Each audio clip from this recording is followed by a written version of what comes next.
Hi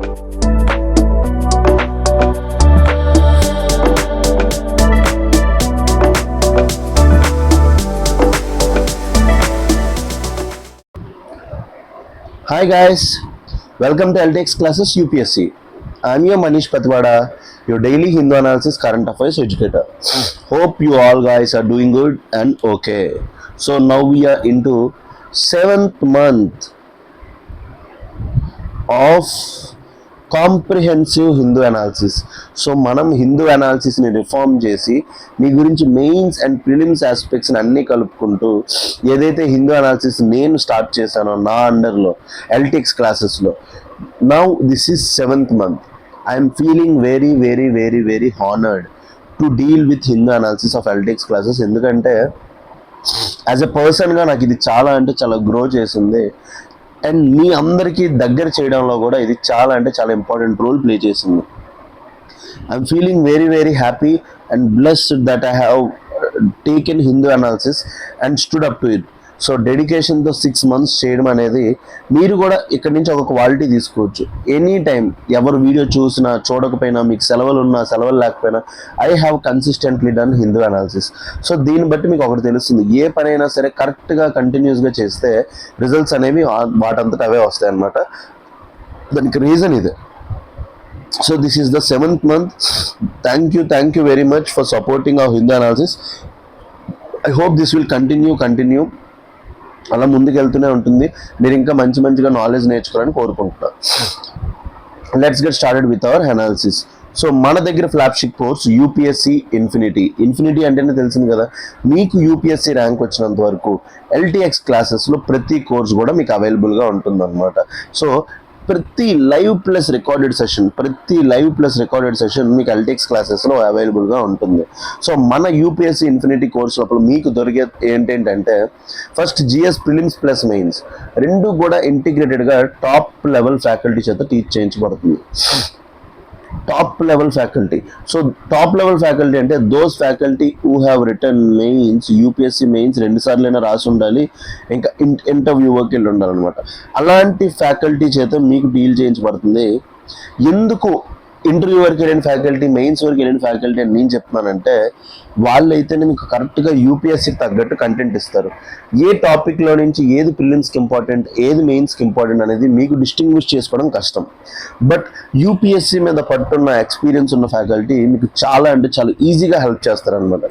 next NCERT foundation. Toppers videos మీరు చూస్తూనే ఉంటారు. ఎన్సీఆర్టీస్.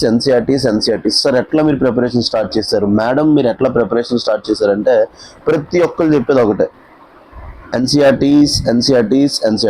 సో ఎల్టీఎక్స్ క్లాసెస్ కూడా ఎన్సీఆర్టీస్ మీరు డైరెక్ట్గా చదివితే మీకు అర్థం కాదు కాబట్టి మనం ఫ్యాకల్టీ చేత ఎక్స్ప్లెయిన్ చేయించాం. ఎన్సీఆర్టీస్ని మనం ఫ్యాకల్టీ చేత ఎక్స్ప్లెయిన్ చేయించాం అనమాట.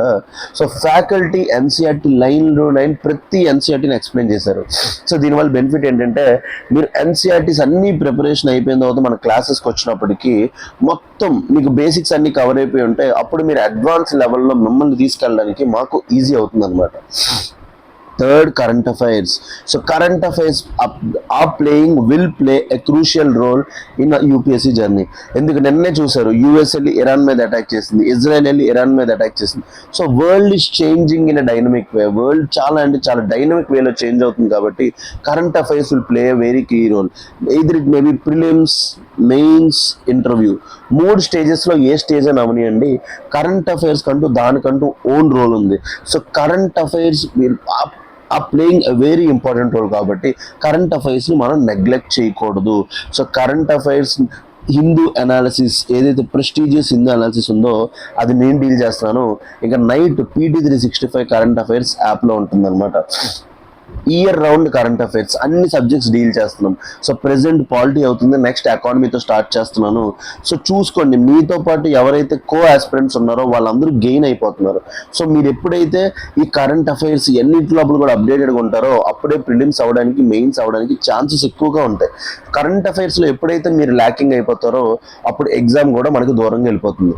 Next last test series. మనం ఎంత చదివినా ఏం చేసినా test series plays a crucial role. Prelims test series mains answer writing. Prelims test series మన దగ్గర ఉన్న బెనిఫిట్ ఏంటంటే video explanation. Faculty will explain the video. Test సిరీస్ని ఫ్యాకల్టీ అనేవాళ్ళు ఎక్స్ప్లెయిన్ చేస్తారు. యూపీఎస్సి మోడల్లో క్వశ్చన్స్ని రెడీ చేయిస్తున్నాం. టాప్ లెవెల్ ఎవరైతే కంటెంట్ క్రియేటర్స్ ఉంటారో వాళ్ళతో క్వశ్చన్స్ రెడీ చేయించి ఫ్యాకల్టీ మీకు వీడియో ఎక్స్ప్లెనేషన్ చేస్తారు టెస్ట్ సిరీస్. దీనివల్ల 2 బెనిఫిట్స్ ఉంటాయి. ఒకటి, మంచి మంచి క్వశ్చన్స్ సాల్వ్ చేస్తారు యూపీఎస్సీ మోడల్లో. సెకండ్, ఎవరైతే ఫ్యాకల్టీ ఉన్నారో వాళ్ళు ఎక్స్ప్లెయిన్ చేయడం వల్ల మీకు ఆ ఏరియా ఇన్ అండ్ అరౌండ్ ఉన్న కాన్సెప్ట్స్ కూడా క్లియర్ అయిపోతాయి. And last, mains answer writing. Answer writing plays very crucial role. మీకు ర్యాంక్ రావాలంటే మెయిన్స్ ఆన్సర్ రైటింగ్ అనేది ఒక మోస్ట్ ఇంపార్టెంట్ రోల్ ప్లే చేస్తుంది.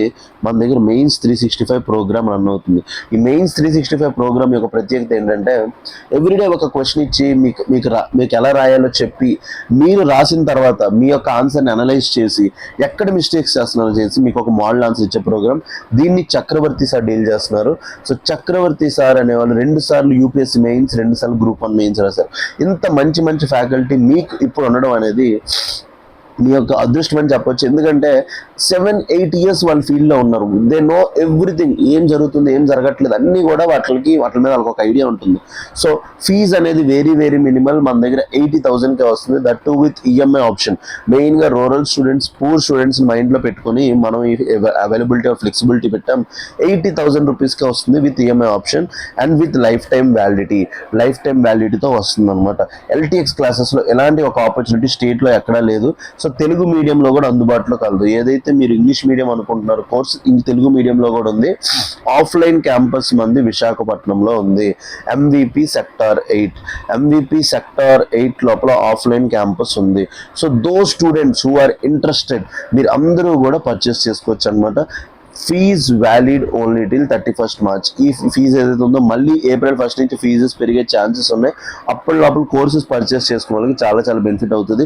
Contact this number 7893899553. ఈ నంబర్ కాంటాక్ట్ చేయండి. You will get all the details అనమాట. Course గురించి అన్ని డీటెయిల్స్ మీకు తెలుస్తాయి. భారతి మ్యామ్ ఉంటారు. She will talk with you cordially. మీ నీడ్స్ బట్టి, మీ దాన్ని బట్టి మీకు యాప్ని ఆర్ కోర్సెస్ని సజెస్ట్ చేస్తారు. Download our LTX classes app. Next, optionals. So optional అంటే అందరికీ తెలిసిందే, it is a very big subject. So మనం కూడా ఏం చేసామంటే బయట ఉన్న ఆప్షన్స్లో కాకుండా ఆప్షన్స్లో కూడా ఇన్ఫినిటీ ఇంట్రడ్యూస్ చేసాం అనమాట. మీరు ఆప్షనల్ నేర్చుకున్నంత వరకు, మీకు వచ్చినంత వరకు ప్రతిదీ లైవ్ ప్లస్ రికార్డెడ్ క్లాసెస్ మీకు అవైలబుల్గా ఉంటుంది. బయట బాగా కోచింగ్ సెంటర్స్లో కాస్ట్ ఎక్కువ, బట్ మన దగ్గర ఉన్న ఆప్షనల్స్ అనేవి బయట 70,000 అయితే మన దగ్గర విత్ ఇన్ఫినిటీ మీకు 30,000కి వస్తుంది. ఎలాంటి ఒక ఆపర్చునిటీ అక్కడ వెరీ లిమిటెడ్ ఇన్స్టిట్యూషన్స్లో ఉంటుంది.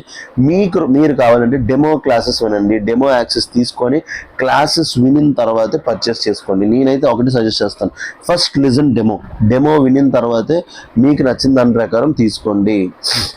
సో మన దగ్గర ఉన్న optionals PSIR, pub ad, sociology, anthropology, Telugu literature. మన దగ్గర ఉన్న ఆప్షన్స్ ఈ 5 ఆప్షన్స్ మన దగ్గర ఉన్నాయి. బయట ఉన్న ఆప్షన్స్తో పోలిస్తే మన ఆప్షన్స్ అనేవి ఆఫ్ కాస్ట్కి వస్తాయి. అండ్ బయట ఉన్న ఆప్షన్స్ ఏవైతే ఉన్నాయో మీకు ఓన్లీ 1 time వాచ్ ఇస్తారు, బట్ మన దగ్గర లైఫ్ టైం వ్యాలిడిటీ వస్తుంది. And that too with EMI option. అది కూడా మీకు ఈఎంఐ ఆప్షన్ 50,000కి వస్తుంది అనమాట. సో 5,000కి ఎలాంటి ఒక ఛాన్స్ అనేది ఎక్కడ ఉండదు. Fees valid only till 31st March. So contact this number 7893899553. ఈ నెంబర్ కాంటాక్ట్ చేయండి. భారతి మ్యామ్ ఉంటారు, మీకు మొత్తం మీ డౌట్స్ అన్ని క్లియర్ చేస్తారు. And download our LTX classes. Next, APPSC group 1 infinity. So మీ అందరికీ తెలిసిందే, మొన్నే గ్రూప్ 2, గ్రూప్ 1 ఏవైతే మన స్టేట్లో ఉన్నాయో నోటిఫికేషన్స్ అయిపోయి ఉగాదికి జాబ్ క్యాలెండర్ రాబోతుంది. సో ఉగాదికి జాబ్ క్యాలెండర్ రాబోతుంది కాబట్టి మనం క్యాలెండర్ వచ్చిన తర్వాత చదివితే మనం మన తోటి ఆస్పిరెంట్స్తో పోలిస్తే వెనకబడిపోతాం అనమాట. సో అందుకోసం మీరు ఏం చేయాలంటే ఏపీపీఎస్సీ గ్రూప్ 1 ఇన్ఫినిటీ ఏదైతే ఉందో కోర్స్ మీ గురించి లాంచ్ చేసాం. Live plus recorded classes, complete syllabus coverage, AP history, AP economy, AP geography, ఏవైతే ఏపీ రిలేటెడ్ ఉంటాయో వాటితో పాటు ఇండియన్వి ఉంటాయి. ఎన్సీఆర్టీస్, మీకు కూడా ఎన్సీఆర్టీ ఫౌండేషన్ ప్రొవైడ్ చేస్తాం. Prelims test series, current affairs and mains answer writing. So APPSC group 1 infinity వాళ్ళకి ఇది ఒక బంపర్ బనాన్సా అనమాట. ఎందుకంటే యూపీఎస్సీ ఫ్యాకల్టీ మీకు డీల్ చేస్తారు. బయట మీకు ఏపీపీఎస్సీ గ్రూప్ 1 కానీ గ్రూప్ 2 కానీ యూపీఎస్సీ ఫ్యాకల్టీ డీల్ చేయరు. బట్ మన ఇన్స్టిట్యూట్లో బెనిఫిట్ ఏంటంటే UPSC faculty will deal with it. Fees 70,000 with EMI option మీకు 5,000కి వస్తుంది. Offline classes available in Visakhapatnam. మీకు ఆఫ్లైన్ క్లాసెస్ అనేవి విశాఖపట్నంలోనే అవైలబుల్గా ఉంది. That too with lifetime validity. మీకు ప్రతి కోర్స్ కూడా లైఫ్ టైం వ్యాలిడిటీ వస్తుంది. ఇంకా తెలుగు మీడియంలో కూడా అందుబాటులో కలదు. So contact this number 7893899553. ఈ నెంబర్ కాంటాక్ట్ చేయండి. మీకు మొత్తం అన్ని క్లాసెస్ గురించి డీటెయిల్స్ తెలుస్తాయి అనమాట.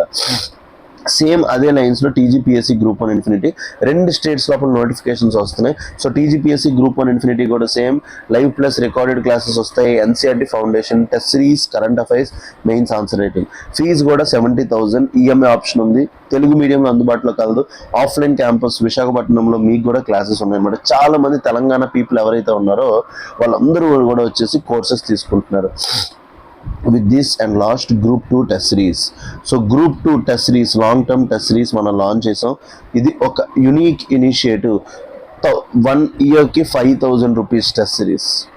సేమ్ గ్రూప్ 2 ప్యాటర్న్ లోపల టెస్ట్ సిరీస్ అనేది పెడుతున్నాం. 1 week ప్రిలిమ్స్ అయితే నెక్స్ట్ వీక్ జిఎస్ పేపర్ 1 అవుతుంది, mains paper 1, next week mains paper 2. అలా సిలబస్ ఏదైతే క్వశ్చన్స్ ఉంటాయో ఫ్యాకల్టీ ఎక్స్ప్లెయిన్ చేయడం వల్ల మీకు చాలా అంటే చాలా బెనిఫిట్ అవుతుంది అనమాట. I request each and every one, మీరు ఎవరెవరైతే ఉన్నారో మీరు అందరికీ కూడా సీనియర్ ఆస్పిరెంట్స్ ఎవరైతే ఉన్నారో మెయిన్గా గ్రూప్స్ సీరియస్ ఆస్పిరెంట్స్ ఇది ఒక మంచి ఆపర్చునిటీ. ఎందుకంటే ఎస్ఎన్టీ టెస్ట్ సిరీస్ నేనే ఎక్స్ప్లెయిన్ చేయబోతున్నాను. ఫస్ట్ డెమో సెషన్ మీకు అప్లోడ్ అయిపోతుంది. అది చూసిన తర్వాత మీరే రియలైజ్ అవుతారు ఎంత బాగా చెప్తున్నారు టెస్ట్ సిరీస్ అనేది. సో మీకు చాలా అంటే చాలా హెల్ప్ఫుల్ అవ్వబోతుంది. So let's get started with our analysis. Hi guys, welcome to LTX classes UPSC. So ఈరోజు హిందూ అనాలిసిస్ పార్ట్గా 31st March 2026 సంబంధించి ఈ 5 ఆర్టికల్స్ మనం డిస్కస్ చేయబోతున్నాం. These are the 5 articles that we are going to discuss in a comprehensive way. First one, ensuring federalism with delimitation. So delimitation ఈ మధ్య బాగా న్యూస్లో ఉంది కాబట్టి అసలు డీలిమిటేషన్ అంటే ఏంటి, సో ఫెడరలిజంకి డీలిమిటేషన్కి లింక్ ఏంటో చూడడానికి ట్రై చేద్దాం. Very very important mains article. Next, the continued pursuit of perfect election. So ఇప్పుడు కూడా ఆర్టికల్ 324 మీరు చూసినప్పుడు free, fair and transparent elections అని చదువుతూనే ఉంటారు. సో ఇప్పుడు కూడా మనం పర్ఫెక్ట్ ఎలక్షన్ చేయడానికి ట్రై చేస్తూనే ఉంటాం. సో అందుకే ద కంటిన్యూడ్ పర్స్యూట్, ఇప్పటి వరకు కూడా పర్ఫెక్ట్ ఎలక్షన్ జరగలేదు. వీ నీడ్ కంటిన్యూస్ రిఫార్మ్స్ అనమాట. Manufacturing capital goods lift IIP growth to 5.2%. So index of industrial production నా ఎక్స్పెక్టేషన్ ఈ ఇయర్ ప్రిలిమ్స్కి రావచ్చు, ఎగ్జామ్లో క్వశ్చన్ వచ్చే ఛాన్సెస్ ఎక్కువగా ఉన్నాయి. సో అది ఐఐపి 5.2% పెరిగిందంట. అండ్ వాట్ ఈజ్ ఐఐపి, అందులో ఏమేమి ఉంటాయి అన్నీ కూడా చూద్దాం. Fourth, earliest census data set to be available in 2027. India has fewer villages than during census 2011. So urbanisation అవుతుంది అనడానికి ప్రూఫ్ అనేది ఇక్కడ కనిపిస్తుంది. సో ఇప్పుడు ఏదైతే మన సెన్సస్ జరుగుతుందో India's first digital census initial data 2027లో వస్తుంది.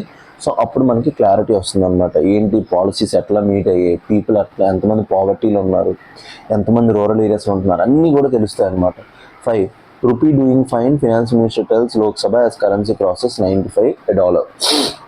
సో రీసెంట్గా రూపీ అనేది బాగా డిప్రిషియేట్ అయిపోయింది. సో ఫినాన్స్ మినిస్టర్ అదే చెప్పారు లోక్సభ లోపల, కరెన్సీ అనేది $95 దాటేసింది. సో దీనికి సంబంధించి అన్ని ఆర్టికల్స్ని కాంప్రిహెన్సివ్ వేలో డిస్కస్ చేసుకుందాం. ఫస్ట్ 3 ఆర్టికల్స్ అనేవి, first 2 articles mains articles and next 3 articles are prelims articles. ఈ అన్నిటిని కూడా కాంప్రిహెన్సివ్గా ఇన్డెప్త్గా డిస్కస్ చేసుకోవడానికి ట్రై చేద్దాం. Before that you all know the regular exercise. So we're doing humongous effort, మీ గురించి చాలా ఎఫర్ట్స్ చేస్తున్నాం. All I request is like, share, subscribe and comment. Like, share, subscribe and comment to LTX classes. So మీరు ఇది చేసినప్పుడు rural and poor స్టూడెంట్స్కి మన LTX classes initiative అనేది రీచ్ అవుతుంది అనమాట. So these are the things that I request you. So మీ గురించి మొత్తం అన్ని టాపిక్స్ ఏవైతే న్యూస్లో ఉంటున్నాయో స్టాటిక్ ప్లస్ కరెంట్తో లింక్ చేసి తీసుకొని వస్తున్నాం. సో ఈ ఒక్క సపోర్ట్ మీ నుంచి వస్తే మాకు సరిపోతుంది అనమాట. So first article, ensuring federalism with delimitation. So first, federalism అంటే ఏంటి, ఫెడరలిజం అంటే ఏంటి, డీలిమిటేషన్ అంటే ఏంటి, ఈ రెండు బాగా తెలుసుకుంటే మనకి ఆర్టికల్ అనేది బాగా అర్థమవుతుంది. ఒకటి ఫెడరలిజం అంటే ఏంటి, ఇంకొకటి డీలిమిటేషన్ అంటే ఏంటి. ఫెడరలిజం అంటే there exist 2 levels of governments. First లెవెల్లో సెంట్రల్ గవర్నమెంట్ ఉంటుంది, కింద లెవెల్లో స్టేట్ గవర్నమెంట్స్ ఉంటాయి. Both have their powers deriving from the external source. వాళ్ళిద్దరికీ పవర్స్ ఎక్కడి నుంచి వస్తున్నాయి, external source known as constitution. So దాన్ని మనం ఏమంటాం, డివిజన్ ఆఫ్ పవర్స్ అంటాం అనమాట. మన కాన్స్టిట్యూషన్లో 7th షెడ్యూల్ అనే ఒక 7th షెడ్యూల్ లోపల ఆర్టికల్ 246 చూస్తే సెంట్రల్ గవర్నమెంట్కి ఏ పవర్స్ ఉన్నాయి, స్టేట్ గవర్నమెంట్స్కి ఏ పవర్ ఉన్నాయి, ఇద్దరికీ కలిపి కాంకరెంట్గా ఏ పవర్స్ ఉన్నాయని చెప్తుంది అనమాట.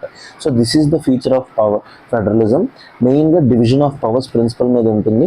బోత్ లెవెల్ ఆఫ్ గవర్నమెంట్స్కి పవర్ అనేది ఎక్స్టర్నల్ సోర్స్ నుంచి వస్తుంది అనమాట. With respect to India it is from the constitution.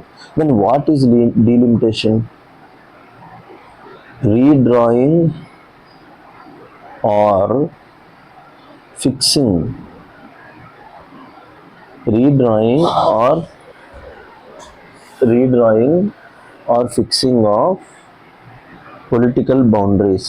So మీరు ఏవైతే కాన్స్టిట్యుయెన్సీస్ అంటారో వాటిని, ఇప్పుడు నేను నెల్లిమర్ల కాన్స్టిట్యుయెన్సీ లోపలికి వెళ్తాను, ఒక్కొక్క కాన్స్టిట్యుయెన్సీ లోపలికి వెళ్తాను. ఆ బౌండరీస్ని ఫిక్స్ చేయడం, రీడ్రా చేయడమే డీలిమిటేషన్ అనే ఎక్సర్సైజ్ అనమాట. ఇది ఆఫ్టర్ ఎవ్రీ సెన్సస్ చేస్తారు according to article 82 of the constitution. మన article 82 of the constitution delimitation చేయడానికి పవర్ ఇస్తుంది. బట్ బేసిస్ ఏంటంటే పాపులేషన్ బేస్ చేసుకొని డీలిమిటేషన్ చేయమని చెప్తుంది అనమాట. సో ఆఫ్టర్ ఎవ్రీ సెన్సస్ మనం ఒక డీలిమిటేషన్ కమిషన్ పెడతాం. బట్ ప్రాబ్లం ఏంటి అంటే, మీరు గట్టిగా ఆలోచిస్తే మీకు క్లారిటీ వస్తుంది అనమాట. సో ప్రాబ్లం ఏంటి అంటే, ఇండియా లోపల ఫెడరలిజం ఉంది, బట్ అది ఎసిమెట్రిక్ ఫెడరలిజం. ఎసిమెట్రిక్ ఫెడరలిజం అనమాట. సో ఇండియా లోపల పెద్ద స్టేట్స్ ఉన్నాయి, చిన్న స్టేట్స్ ఉన్నాయి. సో దీనివల్ల కొన్ని స్టేట్స్కి ఎక్కువ సీట్స్ వస్తాయి, కొన్ని స్టేట్స్కి తక్కువ సీట్స్ వస్తాయి అనమాట. దీన్ని ఏమంటాం, ఎసిమెట్రిక్ ఫెడరలిజం. దీనివల్ల ప్రాబ్లం ఏంటంటే, నార్త్ ఇండియా లోపల డెవలప్మెంట్ లేదు, సౌత్ ఇండియా లోపల డెవలప్మెంట్ బాగా జరిగింది. సో నార్త్ ఇండియా లోపల డెవలప్మెంట్ లేదు, సౌత్ ఇండియాలో డెవలప్మెంట్ జరగడం వల్ల ఇక్కడ పాపులేషన్ కంట్రోల్ అయ్యింది. ఇక్కడ పాపులేషన్ కంట్రోల్ అవ్వలేదు, ఇంకా ఇంక్రీజ్ అయిపోయింది. సో ఇందాకే చూసాం, డీలిమిటేషన్ అనేది దేని ద్వారా చేస్తాం, బేస్డ్ అపాన్ పాపులేషన్. సో దీని ద్వారా నార్త్ ఇండియన్ స్టేట్స్కి ఎక్కువ సీట్స్ వెళ్ళిపోతున్నాయి, సదరన్ ఇండియన్ స్టేట్స్కి తక్కువ సీట్స్ వస్తున్నాయి అన్నమాట. వీటికి హై సీట్స్ వస్తున్నాయి, సౌత్ స్టేట్స్కి లో సీట్స్ వస్తున్నాయి అన్నమాట. సో అందుకోసమే మనం ఏం చేసామంటే, through consecutive constitutional amendments 42nd and 42nd into 2 అంటే ఏంటి, 84. ఈ రెండు కాన్స్టిట్యూషన్ అమెండ్మెంట్స్తో మనం ఏం చేసామంటే, లోక్సభ సీట్స్ని కాన్స్టెంట్ చేసేసాం, లోక్సభ సీట్స్ని ఫిక్స్డ్ చేసేసాం అనమాట. సో లోక్సభ సీట్స్ ఏవైతే 550 ఉంటాయో అవే ఉంటాయి, మారవు. సో దాన్ని ఫిక్స్ చేసాం. బట్ ప్రాబ్లం ఏంటంటే, 84th కాన్స్టిట్యూషన్ అమెండ్మెంట్ ఏం చెప్తుందంటే 2026 వరకు ఫిక్స్ చేసింది. తర్వాత మళ్ళీ రీడ్రా చేయాలి పొలిటికల్ బౌండరీస్ అంటుంది. సో ఇప్పుడు మనం 2026 ఉన్నాం కదా, ఇప్పుడు డీలిమిటేషన్ చేయాలి. బట్ నార్త్ ఇండియాలో పాపులేషన్ ఎక్కువ ఉంది, సౌత్ ఇండియా పాపులేషన్ తక్కువ ఉంది. ఓన్లీ పాపులేషన్ క్రైటీరియా మీద డీలిమిటేషన్ చేస్తే నార్త్ ఇండియాకి ఎక్కువ సీట్స్ వెళ్ళిపోయి సదరన్ స్టేట్స్కి వాళ్ళ యొక్క పవర్ తగ్గిపోయే ఛాన్సెస్ ఉన్నాయి. సో ఈ పర్స్పెక్టివ్లో సదరన్ స్టేట్స్ అనేవాళ్ళు, మేము పాపులేషన్ కంట్రోల్ మెజర్స్ చేసాం, మాకంటూ డీలిమిటేషన్లో ఏదో ఒక ఫీచర్ పెట్టండి, లేదా సీట్స్ కాన్స్టెంట్గా ఉంచండి. మీరు కనుక ఓన్లీ పాపులేషన్ బేసిస్ మీద డివైడ్ చేస్తే మాకు అన్యాయం జరిగే ఛాన్సెస్ ఉందని చెప్తున్నారు అనమాట. సో దాని గురించి డిస్కస్ చేయబోతున్నాం ఆర్టికల్ అంతా కూడా. So the delimitation exercise is due after 2026 census చెప్పా కదా. సో 2026 సెన్సస్ తర్వాత జరగాలి. ఎందుకు, కరెంట్ ఫ్రీజ్ ఏదైతే 84th కాన్స్టిట్యూషన్ అమెండ్మెంట్ యాక్ట్లో చెప్పామో, kept seat distribution unchanged to incentivise population control. So seat డిస్ట్రిబ్యూషన్ని ఆపేసాం అనమాట 84th కాన్స్టిట్యూషన్ అమెండ్మెంట్. బట్ అది డెడ్ లైన్ 2026 పెట్టింది. సో రైజింగ్ కన్సర్న్ ఏంటి, north south divide due to differential population growth. So north లోపల fertility ఇంకా డిక్లైన్ అవ్వలేదు, south లోపల ఫెర్టిలిటీ డిక్లైన్ అవ్వడం వల్ల నార్త్ పాపులేషన్ ఎక్కువ ఉంటుంది, సౌత్ పాపులేషన్ తక్కువ ఉంటుంది. So constitutional basis and changing demography. Article 81 ఏం చెప్తుంది, seats allocated based on the population with representation principle అనమాట.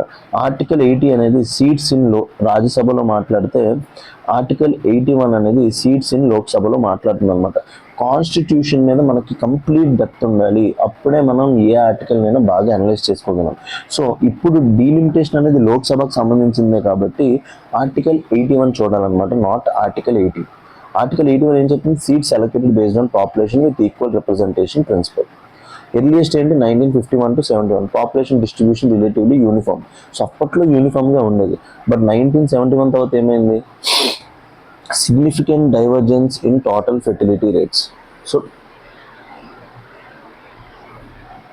Total fertility rates across states. So total fertility rates across states ఏమేంటే north India లోపల ఎక్కువగా ఉంది, south India లోపల తక్కువ ఉంది. సో దీనివల్ల నార్త్ ఇండియా పాపులేషన్ ఎక్కువ ఉంటుంది, సదరన్ పాపులేషన్ తక్కువ ఉంటుంది. Southern and western states achieve replacement level. So replacement level ఏంటంటే ఇప్పుడు ఒక వైఫ్ అండ్ హస్బెండ్ ఎంతమంది పిల్లల్ని కంటే ప్రజెంట్ ఉన్న 140 crore పాపులేషన్ రీప్లేస్ చేస్తామంటే 2.1 అనమాట. సో అది south India and western India replace చేసింది, బట్ నార్త్ ఇండియా లోపల రీప్లేస్మెంట్ లెవెల్స్ అనేవి చాలా ఎక్కువ ఉన్నాయన్నమాట. సో 2.1 దాటింది. నార్థన్ స్టేట్స్ ఏంటి? Lagged behind leading to higher population growth. వాళ్ళు ఇంకా పాపులేషన్ కంట్రోల్ మెజర్స్ కరెక్ట్గా చేయట్లేదు. ఇంప్లికేషన్స్ ఏంటి? Pure population based delimitation may penalise states that control population. So southern states ఎవరైతే population control measures, so carrot and stick policy అంటాం అనమాట. Carrot and stick policy అంటే ఎవరెవరైతే విన్నారో వాళ్ళకి క్యారెట్ పాలసీ, స్టిక్ పాలసీ ఏంటంటే వెళ్ళని వాళ్ళకి స్టిక్ పాలసీ. సో సదరన్ స్టేట్స్లో కొన్ని స్టేట్స్ ఎవరికైనా 2 పిల్లల కన్నా ఎక్కువ ఉంటే వాళ్ళకి ఎలక్షన్స్లో కూడా పోటీ చేయడానికి లేదని చెప్పారనమాట. సో ఇట్లాంటివి కూడా చేసుకొచ్చారనమాట. The core problem is representation versus incentives. If seats are distributed purely by population based చేసుకొని డివైడ్ చేస్తే హై పాపులేషన్ స్టేట్స్ ఏంటి? యూపీ, బీహార్, వెస్ట్ బెంగాల్, మధ్యప్రదేశ్, ఈ స్టేట్స్కి ఎక్కువ సీట్స్ వెళ్ళిపోతాయి. State successful in population control lose relative political weight. వీళ్ళు కష్టపడి population తగ్గించినందుకు వీళ్ళకి సీట్స్ తగ్గిపోయి ఇప్పుడు వాళ్ళకి పార్లమెంట్ లోపల వెయిటేజ్ తగ్గిపోద్ది అనమాట. ఇప్పుడు సదరన్ స్టేట్స్ యొక్క డిమాండ్స్ని మీట్ అవ్వడం. This creates federal imbalance. So India federation కాబట్టి ఫెడరల్ ఇంబ్యాలెన్స్ క్రియేట్ అవుతుంది. డిస్ఇంటెన్సిఫైస్ ఫర్ పాపులేషన్ స్టెబిలైజేషన్. అప్పుడు సదరన్ స్టేట్స్ కూడా ఏమంటారు? మీకు నచ్చిన మంది పిల్లలు కనమంటారు అనమాట. సో ఇన్సెంటివైజ్ చేస్తారు. చంద్రబాబు నాయుడు కూడా ఏమంటున్నాడు? నేను ఫ్యూచర్ ఆలోచిస్తున్నాను, మీరు పిల్లలు కనండి, ఏం కాదంటున్నారు. ఎందుకు? పిల్లలకంటే దాని యొక్క పొలిటికల్ మోటివ్ ఉందన్నమాట. అప్పుడు మనకి సీట్స్ ఎక్కువ వస్తాయి కదా, అదొక ఇనిషియేటివ్ ఉందన్నమాట. So potential reason resentment. So north versus south divide అనేది ఇంకా పెరిగిపోతుంది. సో ఇంకా ఇండియా ఏదైతే యూనిటీ వైపు వెళ్దాం అనుకుంటాం అది అచీవ్ అవ్వమాట. సో డెమోగ్రఫిక్ పర్ఫార్మా, దాన్ని ఏమంటాం? డెమ్ పర్ ప్రిన్సిపల్ అంటాం. The article proposes a balanced formula. So ఎవరైతే ఆథర్ ఉన్నారో అతను ఏం చెప్పారంటే ఇప్పుడు సీట్స్ డిస్ట్రిబ్యూట్ చేసినప్పుడు early achievement of replacement facility, ఎవరెవరైతే సదరన్ ఇండియన్ స్టేట్స్ ఈ రీప్లేస్మెంట్ ఫెర్టిలిటీ రేట్ని అచీవ్ చేశారో వాళ్ళకి 10% ఇమ్మంటున్నారు. Rate of decline in fertility weight 90% అనమాట. సో ఎవరైతే ఫెర్టిలిటీని తగ్గించారో వాళ్ళకి 90% ఇమ్మంటున్నారు. అవుట్కమ్ ఏంటి దీనివల్ల? 2.1 కన్నా తగ్గించిన స్టేట్స్ చాలా తక్కువ ఉంటాయి, లైక్ తమిళనాడు, కేరళ, కర్ణాటక, ఆంధ్ర, ఇట్లాంటి కొన్ని స్టేట్సే ఉంటాయి. Rate of decline in fertility అన్ని స్టేట్స్ చేశాయి అనమాట. సో దీనివల్ల బెనిఫిట్ ఏంటి? All states gain seats. So నేను అదే చెప్పినా కదా, ఎవరు యూపీఎస్సీ లోపల మనకి ఒక బెస్ట్ పాసిబుల్ సొల్యూషన్ అడుగుతారు. మీకు ఏది బెస్ట్ పాసిబుల్ అంటే చెప్పండి, ఎందుకంటే we are not IAS officers. Government ఎట్లనో డిసైడ్ చేస్తుంది ఎట్లా సీట్స్ డివైడ్ చేయలేదు, బట్ ఒక సొల్యూషన్ ప్రపోజ్ చేయమన్నప్పుడు మీ సొల్యూషన్ లోపల ప్రాగ్మటిజం అనేది ఉండాలన్నమాట. So all states gain seats due to population growth overall. So ప్రతి స్టేట్కి సీట్స్ వస్తాయి. More popular states gain more seats in absolute terms. So నార్మల్గా ఎవరైతే ఎక్కువ పాపులేషన్ ఉన్న స్టేట్స్ ఉన్నారో వాళ్ళకి ఎక్కువ సీట్స్ వస్తాయి, but states that perform well in population control remain fair share. దీనివల్ల ఏంటంటే ఎవరైతే స్టేట్స్ పాపులేషన్ కంట్రోల్ చేశారో వాళ్ళకి మరీ తక్కువ సీట్స్ రాకుండా ఫెయిర్ షేర్ ఉంటుందన్నమాట. ఇది చాలా అంటే చాలా ఇంపార్టెంట్. సో ఇట్లాంటి ప్రాగ్మాటిక్ ఆర్ మెజర్స్ని మనం కానీ సజెస్ట్ చేస్తే మనకు మంచి ఐఏఎస్ ఆఫీసర్ అని తెలుస్తుంది. ఇన్సైట్ ఏంటి? Blend demographic equality, population with federal fairness. So population base మీద సీట్స్ డివైడ్ చేయాలి. ఆర్టికల్ 82 అదే చెప్తుంది, 81 అదే చెప్తుంది, బట్ మనకి ఫెడరలిజం కూడా ఇంపార్టెంట్. సో స్టేట్స్ని కనుక మనం తక్కువగా రిప్రజెంట్ చేస్తే ప్రాబ్లం అనమాట. So learning from finance commission, so finance commission ఏం చేస్తుంది? ఆర్టికల్ 280 ప్రకారం మనం ఫినాన్స్ కమిషన్ ఫామ్ చేస్తాం for distribution of funds. So అది వెర్టికల్ డెవల్యూషన్ చేస్తుంది, హారిజాంటల్ డెవల్యూషన్ చేస్తుంది. హారిజాంటల్ డెవల్యూషన్లో అది పాపులేషన్కి వెయిటేజ్ యూస్ చేస్తుంది, బట్ 100% పాపులేషన్ బేస్ మీద ఇవ్వదన్నమాట. సో పాపులేషన్కి ఎంత ఇస్తుంది? 50%. పర్ఫార్మెన్స్ క్రైటీరియా, డెమోగ్రఫిక్ ఎఫర్ట్స్ కూడా ఇస్తుంది అనమాట డబ్బులు. సజెషన్స్ ఏంటి? Apply similar incentive based federalism in delimitation. So delimitation లాగా ఒకప్పుడులాగా పాపులేషనే కాకుండా ఇట్లాంటి ఇన్సెంటివైజేషన్ కూడా ఉండాలన్నమాట. వాటి బేస్ మీద కూడా సీట్స్ డివైడ్ చేయాలి. కావాలంటే కాన్స్టిట్యూషన్ అమెండ్ చేసుకుంటాం. ఒకప్పుడు ఇండియా వేరు, ఇప్పుడున్న ఇండియా వేరు. కాశ్మీర్ కోసం మనం కాన్స్టిట్యూషన్ అమెండ్మెంట్ చేయలేదా? సో మన ఆర్టికల్ 317 అబాలిష్ చేయలేదా? మనకు నచ్చినట్టు మార్చుకోలేదా? So we can do anything. Reservation ఇనిషియల్గా కాన్స్టిట్యూషన్లో లేదు, రిజర్వేషన్ కల్పించుకున్నాం because it is the policy of the government అన్నాం. సో గవర్నమెంట్ అనుకుంటే చేయగలదు. Reward states for responsible governance outcomes. So ఎవరైతే స్టేట్స్ పాపులేషన్ కంట్రోల్ చేశారో వాళ్ళకి రివార్డ్స్ ఇవ్వాలి. 5th, upholding federalism. So the demographic performance approach ఏదైతే ఆథర్ చెప్పారో 10% ఎవరైతే 2.1 కన్నా టోటల్ ఫెర్టిలిటీ రేట్ తగ్గించారో వాళ్ళకి 10% ఇమ్మంటున్నారు. 90% మిగతా టోటల్ ఫెర్టిలిటీ రేట్ 2005 నుంచి ఇప్పుడు 2021 వరకు ఎవరు తగ్గించారో వాళ్ళకి ఇమ్మంటున్నారు కదా. ఆ ఫార్ములా వాడితే ఏమవుతుందంటే డెమోగ్రఫిక్ ప్రిన్సిపల్ 1% 1 vote. ఎప్పుడైనా గుర్తుపెట్టుకోండి, మన ఇండియా లోపల కానీ ప్రపంచం లోపల కానీ ఎప్పుడైనా ఎలక్షన్స్ అయినప్పుడు we all focuses on one principle, that is 1% 1 vote. And federal principle ఏంటి? Fair state representation. ఈ రెండు కూడా రీచ్ అవుతాయి అన్నమాట. సో దీనివల్ల బెనిఫిట్ ఏంటి? Regional elimination, north versus south అనే డివైడ్ క్రియేట్ అవ్వదు. Political marginalisation of better performing states జరగదన్నమాట. So regional elimination కానీ political marginalisation of better performing states జరగదన్నమాట. Strengths ఏంటి? దీనివల్ల ఏం పెరుగుతుంది? కోఆపరేటివ్ ఫెడరలిజం పెరుగుతుంది. ఆర్టికల్ 263 ఆఫ్ ఇండియన్ కాన్స్టిట్యూషన్ కూడా చెప్తుంది యూనియన్ గవర్నమెంట్ యొక్క బాధ్యత, సెంటర్ యొక్క బాధ్యత to promote cooperative federalism and legitimacy of representation. So issue of Lok Sabha size ఏంటి? 1971 యావరేజ్ పాపులేషన్ పర్ ఎంపీ అంతా 10 to 11 lakh. సో ప్రెసెంట్ ఒక ఎంపీ కింద ఎంతమంది పాపులేషన్స్ ఉంటున్నారు? 25+ lakh ఉన్నారు. సో ఒకప్పుడు 1971లో ఒక ఎంపీ కింద 10 నుంచి 11 లక్షలు ఉంటే ఇప్పుడు ఒక ఎంపీ కింద 25 lakhs ఉన్నారు. కన్సర్న్స్ ఏంటి? Representation quality declines with large constituencies. So పెద్ద కాన్స్టిట్యున్సీస్తో ప్రాబ్లం ఏంటంటే రిప్రజెంటేషన్ తగ్గిపోద్ది. So obviously number of MPs increase అవ్వాలి. ప్రతి 10 lakhs ఒక ఎంపీ ఉంటే మంచిది, బట్ ప్రెసెంట్ ఒక ఎంపీ కింద ఎంతమంది ఉన్నారు? 25 lakhs. సీట్స్ పెరగాలి, బట్ పెరిగిన సీట్స్ లోపల సదరన్ స్టేట్స్కి బెనిఫిట్ ఉండాలి. Increase Lok Sabha seats but cap around 700 to maintain. So సీట్స్ని పెంచండి. ఇప్పుడున్న 550 నుంచి 700 పెంచమంటున్నాడు ఆథర్. సో 700 పెంచండి. సో దీనివల్ల ఏమవుతుంది? డిబేట్ క్వాలిటీ, లెజిస్లేటివ్ ఎఫిషియన్సీ రెండు కూడా మెయింటైన్ అవుతాయండి. So beyond north south divide. So population control is not just southern phenomena. So ఏదైతే ఇప్పుడు చెప్తున్నారో population control only southern phenomena కాదు. States like Punjab, Himachal, Goa also succeeded. So north లోపల ఉన్న పంజాబ్ కానీ, హిమాచల్ కానీ, గోవా కూడా సక్సెస్ అయ్యాయి. సో సిగ్నిఫికెన్స్ ఏంటి? Ensure fair representation without penalising good governance. So ప్రతి ఒక్కరికి ఓట్ వాల్యూకి, ప్రతి ఒక్క సిటిజన్ ఓట్ వాల్యూ ఈక్వల్గా ఉండేటట్టు చూసుకుంటూ ఎవరైతే స్టేట్స్ పాపులేషన్ కంట్రోల్ చేశారో వాళ్ళకి మాత్రం పెనలైజ్ చేయొద్దు. దీనివల్ల ఏమవుతుందంటే ఫెడరల్ బ్యాలెన్స్ అనేది ప్రొటెక్ట్ అవుతుంది అనమాట. దీనివల్ల ఏమవుతుంది? ఫెడరల్ బ్యాలెన్స్ అనేది ప్రొటెక్ట్ అవుతుంది. మెయింటైన్స్ యూనిటీ ఆఫ్ ఇండియా లోపల యూనిటీ మెయింటైన్ అవ్వడానికి హెల్ప్ అవుతుంది. Encourages population stabilisation policies. So ఇంకా ఫ్యూచర్ లోపల పాపులేషన్ కంట్రోల్ చేయడానికి, ఎందుకంటే నా India has become world's most populous country. So world's most populous country అయిపోయింది కాబట్టి పాపులేషన్ స్టెబిలైజేషన్ పాలసీస్ని ప్రమోట్ చేస్తుంది. ఛాలెంజెస్ ఏంటి? Political consequences on formula. ఈ డెమోగ్రఫిక్ పర్ఫార్మెన్స్ అడాప్షన్ ఫార్ములా ఉంది కదా, ఈ ఆథర్ చెప్పినట్టు వాళ్ళు ఎందుకు ఫాలో అవుతారు?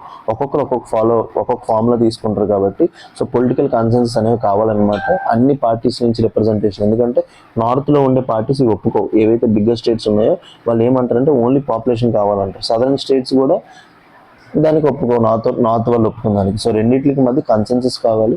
Constitutional and legal changes may be required. చెప్పా కదా, కాన్స్టిట్యూషన్ అమెండ్మెంట్ ఈజ్ రిక్వైర్డ్. ఎందుకంటే ఆర్టికల్ 81 కానీ 82 కానీ ప్యూర్గా పాపులేషన్ అంటుంది కాబట్టి, సో దాని బేస్ మీద మనం చేసిన అది జ్యుడిషియల్ రివ్యూ ప్రకారం సుప్రీంకోర్టు నల్ అండ్ వైడ్ చేస్తుంది కాబట్టి కాన్స్టిట్యూషనల్ లీగల్ ఛాలెంజెస్ ఉంటాయి కాబట్టి అమెండ్మెంట్ చేయాలి.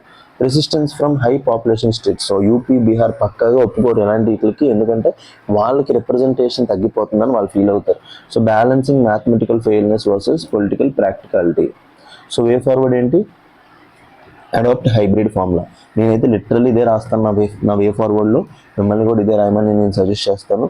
Adapt hybrid formula. So population plus demographic performance రెండింటికి వెయిటేజ్ ఇవ్వండి. Increase Lok Sabha size moderately. So 550 నుంచి ఎంతకు పెంచండి, 700కి పెంచండి, 800కి పెంచండి. సో ఎక్కువ పెంచేయొద్దు. Build political consensus through inter state councils. ఇందాక చెప్పా కదా, ఆర్టికల్ 263 ఎందుకు ఉంది, inter state council president establish చేస్తారు, ప్రైమ్ మినిస్టర్ చైర్ చేస్తారు. సో ఆర్టికల్ 263 ప్రకారం మనం ఇంటర్ స్టేట్ కౌన్సిల్ పెడతాం. దాన్ని బేస్ మీద చేసుకొని పొలిటికల్ కన్సెన్సస్ని అరైవ్ చేయడానికి ట్రై చేయండి. Ensure transparency in delimitation process.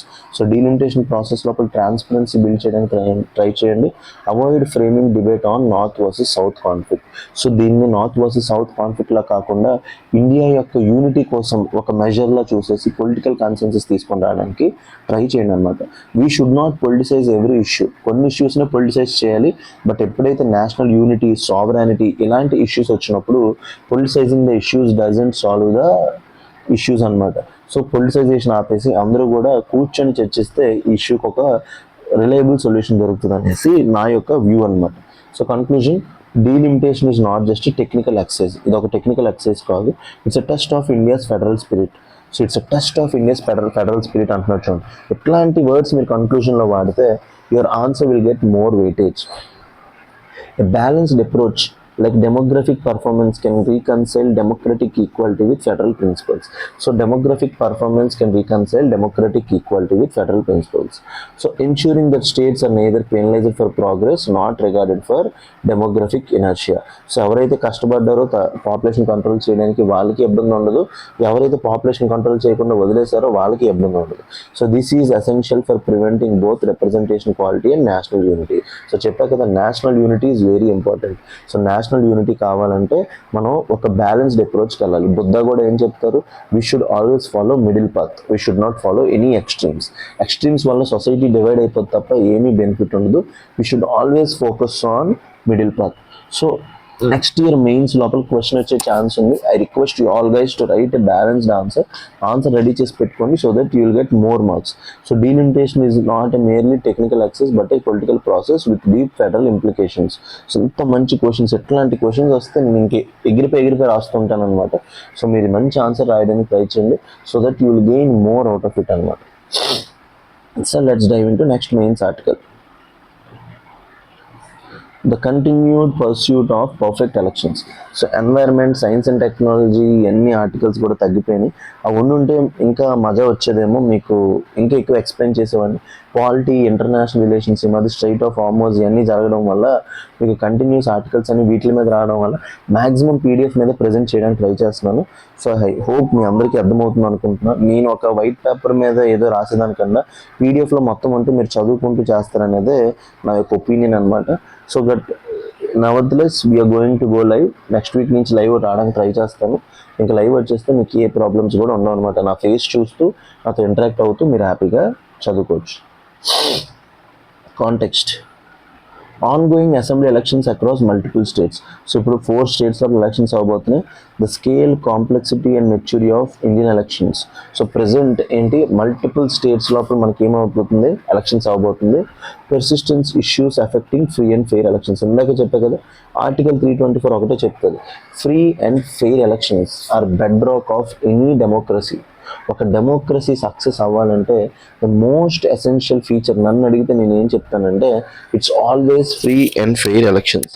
So free and fair elections are the bedrock of any democracy. So the article evaluates Election Commission of India's efforts versus emerging challenges in achieving perfect elections అన్నమాట. So election commission of India ఎంత కష్టపడుతుంది, ఇంకా challenges ఏమొస్తున్నాయి perfect ఎలక్షన్స్ని achieve చేయడానికి, అన్నీ కూడా ఈ ఆర్టికల్లో discuss చేద్దాం. So strength of India's electoral system. So present India's electoral system యొక్క స్ట్రెంత్ ఏంటి? India conducts elections at unparalleled scale. ఇండియాని ఏమంటారంటే ఐలాండ్ ఆఫ్ డెమోక్రసీ అంటారు. Largest democracy in the world.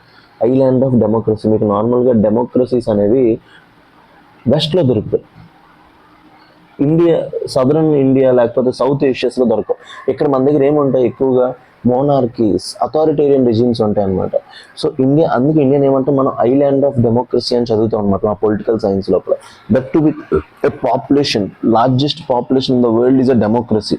చైనాని beat చేసాం, now we're the largest populated country. అందులోని మనం democracy చేయడం, ఇంకా ఫీల్ ద థింగ్, డెమోక్రసీ యొక్క వెయిటేజ్ చూడండి. సో 2.19 lakh పోలింగ్ స్టేషన్స్ ఉన్నాయి మన ఇండియా లోపల. ఎన్ని పోలింగ్ స్టేషన్స్ ఉన్నాయి? 2.19 lakh పోలింగ్ స్టేషన్స్. సో కొన్ని కంట్రీస్లో అన్ని మంది ఓటర్సే ఉంటారు, మన దగ్గర అన్ని పోలింగ్ స్టేషన్స్ ఉన్నాయి. రిమోట్ యాక్సెసిబిలిటీ, మనం లాస్ట్ మైల్ కనెక్టివిటీ. సో ప్రతి ఒక్కరు ఆస్పిరేషన్స్, పొలిటికల్ ఆస్పిరేషన్స్ని తీసుకోవాలనేసి రిమోట్ యాక్సెసిబిలిటీ. హిల్స్ అవనివ్వండి, ఫారెస్ట్ అవనివ్వండి, ఐలాండ్స్ అవనివ్వండి, అందరికీ కూడా ఓట్ వేసేటట్టు మనం చూసుకుంటున్నాం. స్ట్రాంగ్ ఇన్స్టిట్యూషనల్ మెకానిజమ్స్ ఏంటి? ఈవీఎంస్. 1951 రిప్రజెంటేషన్ ఆఫ్ పీపుల్ యాక్ట్ని అమెండ్ చేసి కూడా ఈవీఎంస్ ఇంట్రడ్యూస్ చేసాం, సో దట్ క్రెడిబిలిటీ పెరగడానికి. Deployment of observers, security forces. So ప్రతి ఎలక్షన్ బూత్లో అయితే సెక్యూరిటీ ఫోర్సెస్ ఉంటారు, అబ్జర్వర్స్ ఉంటారు. Legal backing and representation of people act. మనకి 2 పీపుల్స్ యాక్ట్స్ ఉన్నాయి. ఒకటి రిప్రజెంటేషన్ ఆఫ్ పీపుల్ యాక్ట్ 1950, ఇంకొకటి 51. నా ఎక్స్పెక్టేషన్ ఏంటంటే ఈ ప్రిలిమ్స్లో క్వశ్చన్ వస్తుంది. ఇన్ఫరెన్స్ ఏంటి? India has achieved procedural robustness in election. So మనం ప్రొసీజరల్ రోబస్ట్నెస్ ఏదైతే ఒకప్పుడు మనం ఏంటి జస్ట్ నార్మల్ పేపర్స్, బ్యాలెట్ పేపర్స్తో చేసామో అక్కడి నుంచి ఈవీఎంస్కి వచ్చాం. సో బయట ఎలక్షన్ అబ్జర్వర్స్ కానీ, సెక్యూరిటీ ఫోర్సెస్ కానీ, అన్ని ప్రొసీజరల్ రోబస్ట్నెస్ ఉంది మన ఇండియా లోపల. Reduction in traditional malpractices. ఒకప్పుడు దొంగ ఓట్లు ఎలాంటివి ఉండేవి కదా, అవన్నీ కూడా తగ్గుతాయి అనమాట. సో ఇండియా లోపల బూత్ క్యాప్చరింగ్ కానీ, direct violence due to EVM security deployment, direct violence చేయడానికి లేదు. Next better monitoring. So live webcasting of polling stations అనమాట. ఇప్పుడు డైరెక్ట్గా వెబ్కాస్టింగ్ చేస్తున్నారు. సో పోలింగ్ స్టేషన్స్ లోపల ఎవరైనా దొంగ ఓట్లు వేయడానికి ట్రై చేసినా, ఎవరైనా డిస్టర్బెన్స్ ట్రై చేసినా మనకు తెలిసిపోద్ది. సర్వేలెన్స్ టీమ్స్ ఉంటున్నాయి. However these gains are being offset by new age challenges. So ఈ బెనిఫిట్స్, మన ఎలక్షన్ కమిషన్ ఆఫ్ ఇండియా చాలా ప్రోగ్రెస్ చేసింది విత్ రెస్పెక్ట్ టు ఎలక్షన్స్. ఈ అన్ని గెయిన్స్ని న్యూ ఏజ్ ఛాలెంజెస్ అనేవి ఆఫ్సెట్ చేస్తున్నాయి. The shift to the 4M challenges అనమాట. సో మెయిన్గా ఎలక్షన్స్ లోపల 4M challenges are very very important. The nature of electoral threats has evolved. So మీరు డైరెక్ట్గా ఎలక్షన్ కమిషన్స్ మీద మెయిన్స్ క్వశ్చన్స్ వచ్చినప్పుడు వీటిని కనుక మీరు యూజ్ చేస్తే మీకు కంపారిటివ్లీ ఎక్కువ మార్క్స్ వస్తాయి compare to other students. So మెయిన్గా 4M's లోపల ఫస్ట్ వన్ ఏంటి? Money power. First money power. Elections లోపల మాసివ్ షీజర్ 10,000+ crores కలెక్ట్ చేశారంట 2024లో. అది కంటికి కనిపించింది ల్యాక్స్ ఆఫ్ క్రోర్స్ అనేది పొలిటికల్ ఫండింగ్ జరుగుతుంది. ఆ టైంలో ఎవ్రీవన్ టేక్స్ మనీ. మీరు అవునన్నా కాదన్నా మీ ఫాదర్, మీ మదర్ అందరూ తీసుకొని ఉంటారు డబ్బులు. సో మన ఇండియా లోపల మనీ పవర్ యొక్క వెయిటేజ్ ఎక్కువైపోయింది అనమాట. సో మనీ పవర్ ఉన్నప్పుడు, ఇప్పుడు నువ్వు ఓట్ వేస్తున్నప్పుడు నువ్వు ఎప్పుడు హ్యాపీగా ట్రాన్స్పరెంట్గా ఓట్ వేయగలవు, లేకపోతే ఇంపార్షియల్గా ఓట్ చేయగలవు అంటే when you are not influenced by any other factors. So election free and fair జరగాలంటే ఇట్ షుడెంట్ బి ఇన్ఫ్లుయెన్స్డ్. నీ మైండ్ లోపల మనీ పరంగా కానీ, భయం కానీ ఏది క్రియేట్ అవ్వకూడదు. సో మన ఇండియా లోపల మెయిన్ ప్రాబ్లం ఏంటి? మనీ పవర్ ఎక్కువ ఉంటుంది. కొంతమంది డబ్బులకు లొంగుతారు, కొంతమంది మజిల్కి లొంగుతారు. మజిల్ అంటే గోండాలు, వీళ్ళకి వాళ్ళు. సో నువ్వు ఎవరికి లొంగుతావు అనేది దీని బేస్ మీద డిసైడ్ అవుద్ది. మ్యాసివ్ సీజర్ 10,000 కోట్లు పట్టుకున్నారంట. Institutionalisation of inducement. So cash transfers కానీ, ఫ్రీబీస్. సో గవర్నమెంట్స్ ఏం చేస్తున్నాయి? మెల్లగా ఎలక్షన్స్ వచ్చే ముందు ఫ్రీబీస్ లాంచ్ చేసేస్తాయి అనమాట. సో డైరెక్ట్గా distorts level playing field. So డైరెక్ట్గా ఏం చెప్తుంది? ఇప్పుడు గవర్నమెంట్స్ కూడా చాలా తెలివిగా స్టార్ట్ అయ్యాయి. మేము డబ్బులు ఇవ్వం కానీ పెన్షన్ పెంచుతాం, 3,000 నుంచి 4,000. లేకపోతే ప్రతి ఉమెన్కి 1,500 ఇస్తాం. లేకపోతే 50 years దాటిన ప్రతి ఉమెన్కి 18,000 ఇస్తాం. ఇవన్నీ ఏంటి? These are cash transfers. తెలియకుండా ఓటర్స్ని మెల్లగా లాక్కుంటుంది. మరి ఓటింగ్ అనేది బేసిక్. మన ఓటింగ్ దేని బేస్ మీద ఉండాలి? Policy of the government. ఫ్యూచర్లో ఏం చేయబోతున్నావు? ఇన్ఫ్లేషన్ ఎట్లా తగ్గిస్తావు? గ్రోత్ని ఎట్లా చేస్తావు? ఎంప్లాయ్మెంట్ని ఎట్లా ప్రమోట్ చేస్తావు? దాని బేస్ మీద మన ఓట్స్ ఉండాలి. కానీ మన ఓట్స్ దేని మీద అయిపోయి నాకేంటి, నాకు ఎంత ఇస్తావు ఏంటి, నాకేం వస్తుంది, అదే దాని మీద అయిపోయింది అనమాట. సెకండ్ పవర్ ఏంటి? Muscle power. మజిల్ పవర్ అంటే ఎవరి దగ్గర అయితే దమ్ము ఉందో. Reduce but persist in certain regions. So ఇప్పుడు ఇండియా లోపల మజిల్ పవర్ కొన్ని ఏరియాస్ లోపల ఉందన్నమాట. Where votes are still cast based on muscle power, post poll violence remains concern అనమాట. ఇప్పుడు నువ్వు ఓటు వేయలేదు అనుకో, ఆ ఊర్లో ఎవరైతే ఉంటాడో వాడు నువ్వు ఓటు వేయవు కాబట్టి వాడు గెలడు కాబట్టి ఆ ఎలక్షన్ అయిపోయాక మీ మీద దాడులు చేసే ఛాన్సెస్ ఉంటాయి అనమాట. దాన్ని ఏమంటాం మజిల్ పవర్. అందుకే చాలా మంది భయపడిపోయి ఓటేస్తారు. Next misinformation. Now we're living in the age of AI. Artificial intelligence లోపల ఏముంటాయి, డీప్ ఫేక్స్ ఉంటాయి. డీప్ ఫేక్స్ అంటే నేనే మనీష్ సార్ సురేష్ అని తిట్టినట్టు వీడియో చేస్తారు, అట్లా కూడా చేస్తారు. దాన్ని ఏమంటాం మిస్ఇన్ఫర్మేషన్ అండ్ డిస్ఇన్ఫర్మేషన్ అనమాట. సో డిస్ఇన్ఫర్మేషన్ అనేది బాగా రిస్క్ అనమాట. 2 టైప్స్ ఆఫ్ ఇన్ఫర్మేషన్స్ ఉంటాయి. మిస్ అంటే తెలియక చేసింది, డిస్ అంటే ఒక కమ్యూనిటీ మీద, డిస్ఇన్ఫర్మేషన్ అంటే ఒక కమ్యూనిటీ మీద హేట్రెడ్ మీద చేసింది అనమాట. సో ఇక్కడ ఆథర్ మిస్ఇన్ఫర్మేషన్ అన్నాడంటే అతని అర్థం ఏంటంటే disinformation. So misinformation like digital platforms use చేసి ఫేక్ న్యూస్ కానీ, డీప్ ఫేక్స్ కానీ, హేట్ క్యాంపెయిన్స్ కానీ. ఇప్పుడు ఇన్స్టాగ్రామ్ ఓపెన్ చేస్తే ఎన్ని artificial intelligence videos, fake videos ఉంటున్నాయి మీకు తెలుసు. అవి ఎంత రియలిస్టిక్గా ఉంటున్నాయంటే నార్మల్ వీడియోస్ కంటే అవే రియల్గా ఉంటున్నాయి అనమాట. సో ఎందుకంటే the amount of data artificial intelligence as, మనం ప్రతి ఒక్కటి తిన్నిది వండింది ఏం చేసుకుని అన్ని ఫొటోస్ ఇన్స్టాగ్రామ్లో పెట్టేస్తున్నాం, లేకపోతే డిజిటల్ ప్లాట్ఫామ్స్లో అప్లోడ్ చేస్తున్నప్పుడు ఆ huge amount of data use చేసుకుని అదొక క్వాలిటీ ఇమేజెస్ రెండర్ చేయగలుగుతుంది. So fake news, deep fakes, hate campaigns అన్నీ కూడా బాగా పెరిగిపోతున్నాయి. So regulations lagging behind technology. So regulations ఏవైతే ఉన్నాయో టెక్నాలజీకి మించి వెళ్ళిపోతున్నాయి అనమాట.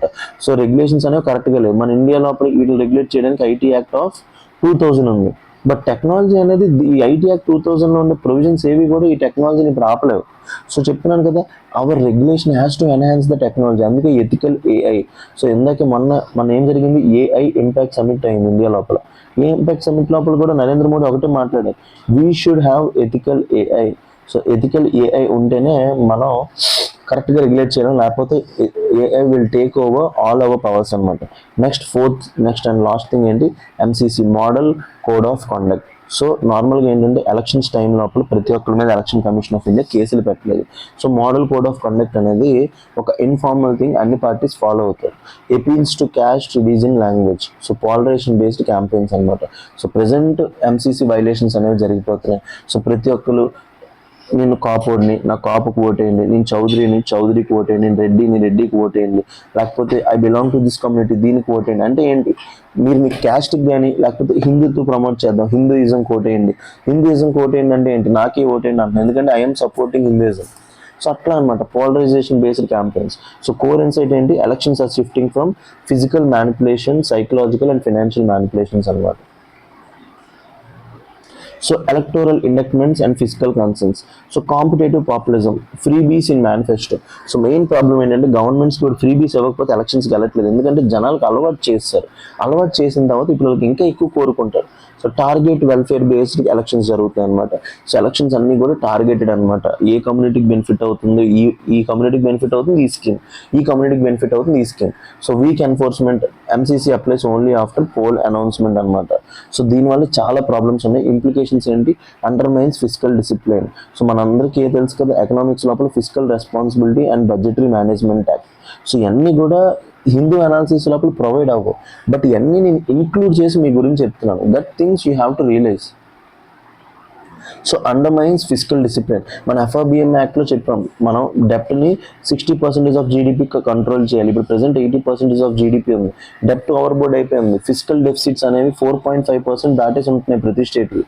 సో దీని ద్వారా ఏంటంటే ఫ్యూచర్ ఎవరైతే జనరేషన్స్ ఉంటారో వాళ్ళ మీద డెప్ట్ బర్డెన్ పెరిగిపోతుంది అనమాట. సో ఇట్లాంటి ఫ్రీ వీస్ వల్ల, పోల్ ప్రామిసెస్ వల్ల ఏమవుతుంది, ఫిజికల్ డిసిప్లిన్ అనేది ఎఫెక్ట్ అవుతుంది. Converts elections into market of promises. So ఇప్పుడు నెక్స్ట్ టైం కూడా ఎలక్షన్స్ చూడండి, ఇప్పటి నుంచి ఎలక్షన్స్ని ఈ లెన్స్తో అబ్జర్వ్ చేయండి. నేను ఇది ఇస్తాను, నేను అది ఇస్తానని అందరూ ఓటింగ్కి వెళ్తున్నారు, కానీ నేను ఇంతమందికి ఎంప్లాయ్మెంట్ జనరేషన్ చేస్తాను, నా పాలసీ లోపల రెన్యూబుల్ ఎనర్జీ ఎంత పెంచుతాను, లేకపోతే నా పాలసీ ద్వారా ఇండియాకి ఇంత గ్రోత్ రేట్ ఇస్తానని ఎవ్వరూ చెప్పరు. Next digital media and regulatory dilemma. So ఇప్పుడు ఏమైపోయిందంటే ఒకప్పుడు లాగా మెయిన్ స్ట్రీమ్ మీడియా కాదు, digital media, way to news ఇవన్నీ వచ్చాయి అనమాట. Social media hard to regulate due to free speech concerns అనమాట. సోషల్ మీడియాని రెగ్యులేట్ చేయను. ఇప్పుడు నేను ఫోన్ పట్టుకొని నాకు నచ్చింది నేను మాట్లాడుతాను, నన్ను ఇన్ఫ్లుయెన్స్ అయ్యి 1,00,000 మంది ఓట్లు ఇన్ఫ్లుయెన్స్ అయిపోయి అనుకోండి, అదే చాలు. సో ఎగ్జిస్టింగ్ మెజర్స్ ఏంటి, ban on print ads before polling. So ఇప్పుడు ప్రెసెంట్ ఉన్న మెజర్స్ ఏంటంటే ప్రింట్ యాడ్స్ అనేవి పోలింగ్ ముందు ఒప్పుకోరు, వాలంటరీ కోడ్ ఫర్ ప్లాట్ఫామ్స్ అనమాట. సో ప్లాట్ఫామ్స్ లోపల కూడా ఎవరు ప్రమోట్ చేయడానికి లేదు. ఛాలెంజెస్ ఏంటి, బ్యాలెన్సింగ్ ఫ్రీడమ్ ఆఫ్ ఎక్స్ప్రెషన్. ఒకవైపు ఫ్రీడమ్ ఆఫ్ ఎక్స్ప్రెషన్ బ్యాలెన్స్ చేస్తూ ఎలక్టోరల్ ఇంటిగ్రిటీని కూడా కాపాడాలన్నమాట. సో నీ ఆర్టికల్ 19 ఎంత ఇంపార్టెంటో రైట్ టు ఓట్ కూడా అంతే ఇంపార్టెంట్. రెండు కూడా కాన్స్టిట్యూషనల్ రైట్స్. నీ రైట్ టు ఓట్ కనుక నువ్వు కరెక్ట్గా యూటిలైజ్ చేసుకోలేకపోయావు అనుకో, because of others freedom of speech and expression 5 సంవత్సరాలు బాధపడాల్సి వస్తుంది నువ్వు ఒక రాంగ్ గవర్నమెంట్కి ఓటేసి. So vote consciously. Ethical dimension, role of voters ఏంటి, voters face cash inducements. So మెయిన్గా ఓటర్స్కి ఏమొస్తుంది, డబ్బులు వస్తారు, ఆర్పేస్తారు అనమాట. సో క్యాష్ ఇండక్ట్మెంట్స్ అంటారు వాటిని. అండ్ ఎమోషనల్ మ్యానిపులేషన్, నువ్వు మన రిలీజన్ వాడివి, మన రిలీజన్కే ఓటేయాలి, నువ్వు మన రిలీజన్కి ఓట్ అయిపోతే మన రిలీజన్ని వీళ్ళు లేపేస్తారు, మన క్యాష్ని వైప్ అవుట్ చేస్తారు, ఇట్లాంటి టర్మ్స్ యూజ్ చేస్తారు అనమాట. ఫేక్ నెరేటివ్స్, అంతా ఫేక్ ప్రాపగండా. ఇప్పుడు మీరు బయట వింటున్న అంతా కూడా ఫేక్ నెరేటివ్స్. ఎవరికి ఎట్లా బెనిఫిట్ అవుతుందో అట్లానే చెప్పుకుంటారు. సో ఇప్పుడు ఒక ఉదయం లెగిసి 4 గంటలు లెగిసి చదువుకోమంటున్నాడంటే ఏంటి, వాడి యొక్క మాట మీరు వింటారండి. ఇంకొక నైట్ చదవమంటున్నాడంటే అర్థం ఏంటి, వాడి యొక్క పవర్ లోపలికి మీరు వెళ్తారండి. ప్రతిదీ కూడా ఫేకే. సో ఇప్పుడు ప్రతి ఒక్కరు కూడా వాళ్ళ పవర్ని యూటిలైజ్ చేయడానికి every one is focusing on fake narratives. So ethical responsibility ఏంటి, రిజెక్ట్ బ్రైబరీ.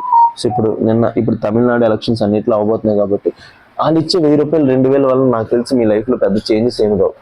ఇప్పుడు మ్యాక్సిమం 5,000 ఇస్తారు. సో ఈ 5,000 వల్ల మీ లైఫ్లో పెద్ద చేంజ్ మీకు కోర్ట్ లాస్తో వచ్చేది. First thing and outright thing ఏంటంటే రిజెక్ట్ బ్రైబరీ. బ్రైబరీని యాక్సెప్ట్ చేయొద్దు. Vote based on informed judgement. ప్రతి ఒక్క పార్టీ యొక్క మేనిఫెస్టో చదవండి. వాళ్ళ మేనిఫెస్టో చదివిన తర్వాత ఈ ఆర్టికల్ని మెయిన్గా యాజ్ అ సివిల్స్ ఆస్పిరెంట్ కన్నా ఒక నార్మల్ సిటిజన్గా చెప్తున్నాను. మేనిఫెస్టో చదివిన తర్వాత వాళ్ళు ఇచ్చిన ప్రామిస్ ఫుల్ఫిల్ చేయగలరా లేదా. ఇప్పుడు నేను అంటాను ప్రతి ఒక్కరికి ఇలియానాని వైఫ్ కింద తీసుకొస్తానని, అది అవుతుందా, అవ్వదు కదా. సో మన మేనిఫెస్టో లోపల ఇచ్చిన ప్రామిసెస్ ఏవైతే ఉన్నాయో అవి కరెక్ట్గా చేయగలరా లేదా అనేది మీకు అర్థమైపోద్ది. కాబట్టి అంతేందుకు మీ ఫ్రెండ్ అంటాడు, మామ రేపటికల్లా 10 kgs తగ్గిపోతానని, నువ్వు నమ్ముతావేంటి, నమ్మవు కదా. బట్ గవర్నమెంట్స్ చేస్తున్నప్పుడు ఎందుకు నమ్ముతున్నారు, పొలిటికల్ పార్టీస్ ఎందుకు నమ్ముతున్నారు? మీరు మీ బెస్ట్ ఫ్రెండ్ చెప్పినప్పుడే నమ్మనప్పుడు when some other political party నీకు తెలియని వాడు చెప్తున్నప్పుడు ఎందుకు నమ్ముతున్నారు? So electoral integrity is not just institutional but societal. So developed countries ఎందుకు డెవలప్డ్గా ఉంటాయి అంటే వాళ్ళు ఎలక్షన్స్ చేస్తున్నప్పుడు వాళ్ళకి కావాల్సిన వాళ్ళకి ఓటు వేసుకుంటారు, not based upon there party religion base మీద కాదు. సో వాళ్ళకి డెవలప్మెంట్ ఎవరి ద్వారా అవుతుందంటే వాళ్ళకే ఓటేస్తారు. సిగ్నిఫికెన్స్ ఏంటి, highlights evolution of electoral challenges in India. So దీని యొక్క సిగ్నిఫికెన్స్ ఏంటి, present electoral challenges 4M challenges, money, muscle, misinformation and violation of model code of conduct. So 4Ms గురించి మాట్లాడండి, చాలా ఈజీగా మీ ఆన్సర్ అయిపోతుంది. Reinforce need for second generation electoral reforms. So ఏవైతే EVMs ఇవన్నీ తీసుకుని వచ్చి మనం బూత్ క్యాప్చరింగ్ కానీ ట్యాంపరింగ్ కానీ అన్నీ ఆపగలిగాను కదా. సో ఇప్పుడు నెక్స్ట్ జనరేషన్ రిఫార్మ్స్ కావాలి, మెయిన్గా ఈ మిస్ఇన్ఫర్మేషన్ని, మనీ పవర్, మజిల్ పవర్ అన్నింటినీ ఆపడానికి. Emphasis shared responsibility. Only election commission of India ఈ పని చేయలేదు. ఎలక్షన్ కమిషన్ ఆఫ్ ఇండియాకి పొలిటికల్ పార్టీ సపోర్ట్ కావాలి, సిటిజన్స్ యొక్క సపోర్ట్ కూడా కావాలి. ఛాలెంజెస్ ఏంటి, week legal backing for regulating digital platforms. So present digital platforms regulate చేయడానికి లీగల్ బ్యాకింగ్ కరెక్ట్గా లేదు. We need strong loss. Second, increasing influence of money in politics. So ఎట్లయినా ఈ మనీ, ఈ ఫేక్ మనీ, బ్లాక్ మనీని ఆపడానికి try చేయాలి. Political resistance to reforms అనమాట. ఈ ఫ్రీబీస్ని, ఫండింగ్ ట్రాన్స్పరెన్సీ మీద రెగ్యులేషన్స్ తీసుకొని రావాలి. ఎందుకంటే గవర్నమెంట్స్ ఆపితే కానీ ఇది జరగదు. సో గవర్నమెంట్స్ ఈ పొలిటికల్ పార్టీస్ ప్రామిసెస్ ఆపాలన్నమాట. సో సుప్రీంకోర్టు ఎట్లా చేయాలంటే ఫ్రీబీస్ని కూడా కరప్షన్ కింద డిక్లేర్ చేయాలి. సో ఇది కేసు ఉంది, సుప్రీంకోర్టులో నడుస్తుంది. సో ఫ్రీబీస్ని కూడా కరప్షన్ కింద డిక్లేర్ చేయాలి. Balancing rights versus regulation. రైట్స్ని రెగ్యులేషన్తో బ్యాలెన్స్ చేయాలి. Persistent regional sensitivities and polarisation. So way forward ఏంటి, లీగల్ రిఫార్మ్స్ కావాలి. Regulate political advertising. సో మెయిన్గా డిజిటల్ అడ్వర్టైజింగ్ రెగ్యులేట్ చేయాలి. Transparency in political funding. Next, institutional strengthening. Empower election commission of India with greater enforcement powers. So election commission of ఇండియాకి enforcement powers ఎక్కువ ఇవ్వండి. Real time monitoring mechanisms ఇవ్వండి. Curb inducements. So debate on state funding of elections. So state government support చేస్తున్నాయి, వాటి election funding ఆపమని చెప్పండి. Regulate ఫ్రీబీస్ని regulate చేయాలండి. నన్ను అడిగితే మెయిన్ థింగ్ అది. So combat misinformation.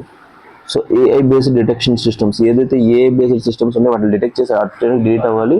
And platform accountability. So ఒకవేళ వీడియోస్ డిలీట్ అవ్వకపోతే ఆ ప్లాట్ఫామ్స్ ఫేస్బుక్ కానీ, వాట్సాప్ కానీ, ట్విట్టర్ కానీ వాటిని అకౌంటబుల్ చేయాలన్నమాట. సేఫ్ హార్బర్ రూల్స్ వాళ్ళు తీసేయాలి. అండ్ ఎథికల్ రిఫార్మ్స్ ఏంటి? Strength and voter awareness SVEEP programme అనమాట. Systematic voter awareness programme. So voter awareness పెంచాలి and promote civic responsibility. So civic responsibility కూడా ప్రమోట్ చేయాలి. కన్క్లూజన్ ఏంటి? India has mastered the mechanics of elections but the challenges now lies in preserving the spirit.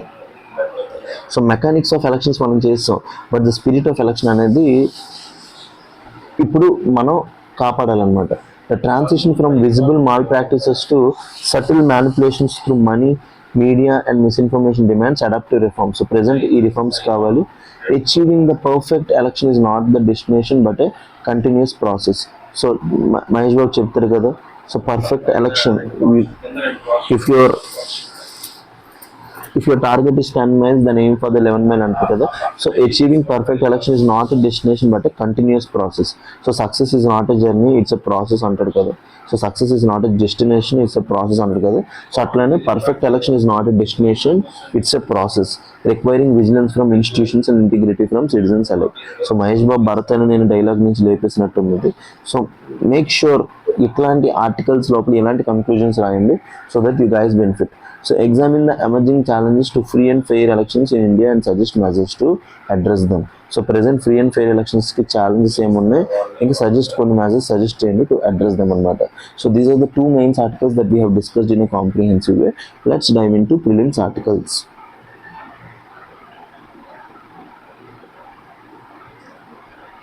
Okay guys, now let's look into prelims articles. Manufacturing capital goods lift index of industrial production growth to 5.2% in February. So నా యొక్క బోల్డ్ prediction ఏంటంటే index of industrial production మీద ఈ year question వచ్చే chances అనేవి చాలా ఎక్కువ ఉన్నాయి from the perspective of economy. So let's look in to article అనమాట. సో కాంటెక్స్ట్ ఏంటి? India's IIP index of industrial production growth rose to 5.2% in February. So ఫిబ్రవరిలో 5.2% రీచ్ అయింది. So growth driven mainly by manufacturing sector. So manufacturing sector ఇంకా capital goods sector వల్ల growth అనేది promote అయిందంట. So దీనికన్నా ముందు మీకు తెలియాలంటే which are the following sub sectors comes under industry. Industry కింద ఏ సబ్ సెక్టర్స్ వస్తాయో తెలుసుకోవాలి. నార్మల్గా ఇండస్ట్రీ కింద వచ్చే సబ్ సెక్టర్స్ ఏంటంటే 1 mining, 2 manufacturing,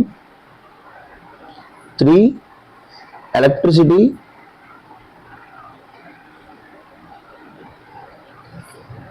4 gas and water supply, and 4th construction. So ఈ 4 సబ్ సెక్టర్లు కూడా ఇండస్ట్రీ కింద వస్తాయి అన్నమాట. బట్ మీకు తెలియాల్సిన ఫ్యాక్ట్ ఏంటంటే ఇండెక్స్ ఆఫ్ ఇండస్ట్రియల్ ప్రొడక్షన్లో మనం మైనింగ్, మ్యానుఫ్యాక్చరింగ్ అండ్ ఎలక్ట్రిసిటీయే మెజర్ చేస్తాం. గ్యాస్, వాటర్ సప్లై, కన్స్ట్రక్షన్ని ఇంక్లూడ్ చేయము. చాలా అంటే చాలా important. Which are the following are included in IIP అంటే only mining, manufacturing and electricity. ఈ ఇండెక్స్ ఆఫ్ ఇండస్ట్రియల్ ప్రొడక్షన్ని ఎన్ఎస్ఓ రిలీజ్ చేస్తుంది, which works under ministry of statistics and programme implementation. So now let's look into the article. Signals emerging investment led recovery. So ఇప్పుడు manufacturing బాగా పెరుగుతుందంటే అర్థం ఏంటి? So investment బాగా పెరుగుతుంది, but concerns persist about week consumption demand. So about IIP. So IIP అంటే ఏంటి? IIP is an indicator that measures the changes in the volume of production. So present ఉన్న ప్రొడక్షన్ లోపల చేంజెస్ ని measure చేస్తుంది, main గా volume of production లో. ఎప్పుడైనా గుర్తుపెట్టుకుని index number is a mathematical concept. Index number అనే కాన్సెప్ట్ ఏంటంటే, ఫర్ ఎగ్జాంపుల్ మనీష్ యొక్క వెయిట్ మీరు మెజర్ చేద్దాం అనుకుంటున్నారు. ఫర్ ఎగ్జాంపుల్ 2023లో వెయిట్ ఎంత, 24లో వెయిట్ ఎంత, 25లో ఎంత, 26లో ఎంత. నా యొక్క వెయిట్ ని మెజర్ చేయడానికి మీరు ఒక ఇండెక్స్ ని తయారు చేశారు అనుకోండి, దాన్ని ఒక ఇండెక్స్ నెంబర్ అంటాం అనమాట. మనీష్ వెయిట్ ఇండెక్స్ అంటాం. అట్లా ఇండస్ట్రియల్ ప్రొడక్షన్ లోపల ఎంత చేంజెస్ జరుగుతున్నాయి ప్రతి నెల లాస్ట్ ఇయర్ తో పోలిస్తే దాన్ని మెజర్ చేసేదాన్ని ఐఐపి అంటాం అనమాట. So index number is a mathematical concept which measures changes in a variable. ఇక్కడ మనకు వేరియబుల్ ఏంటి, వాల్యూమ్ ఆఫ్ ప్రొడక్షన్ అనమాట, of industrial production during a given period.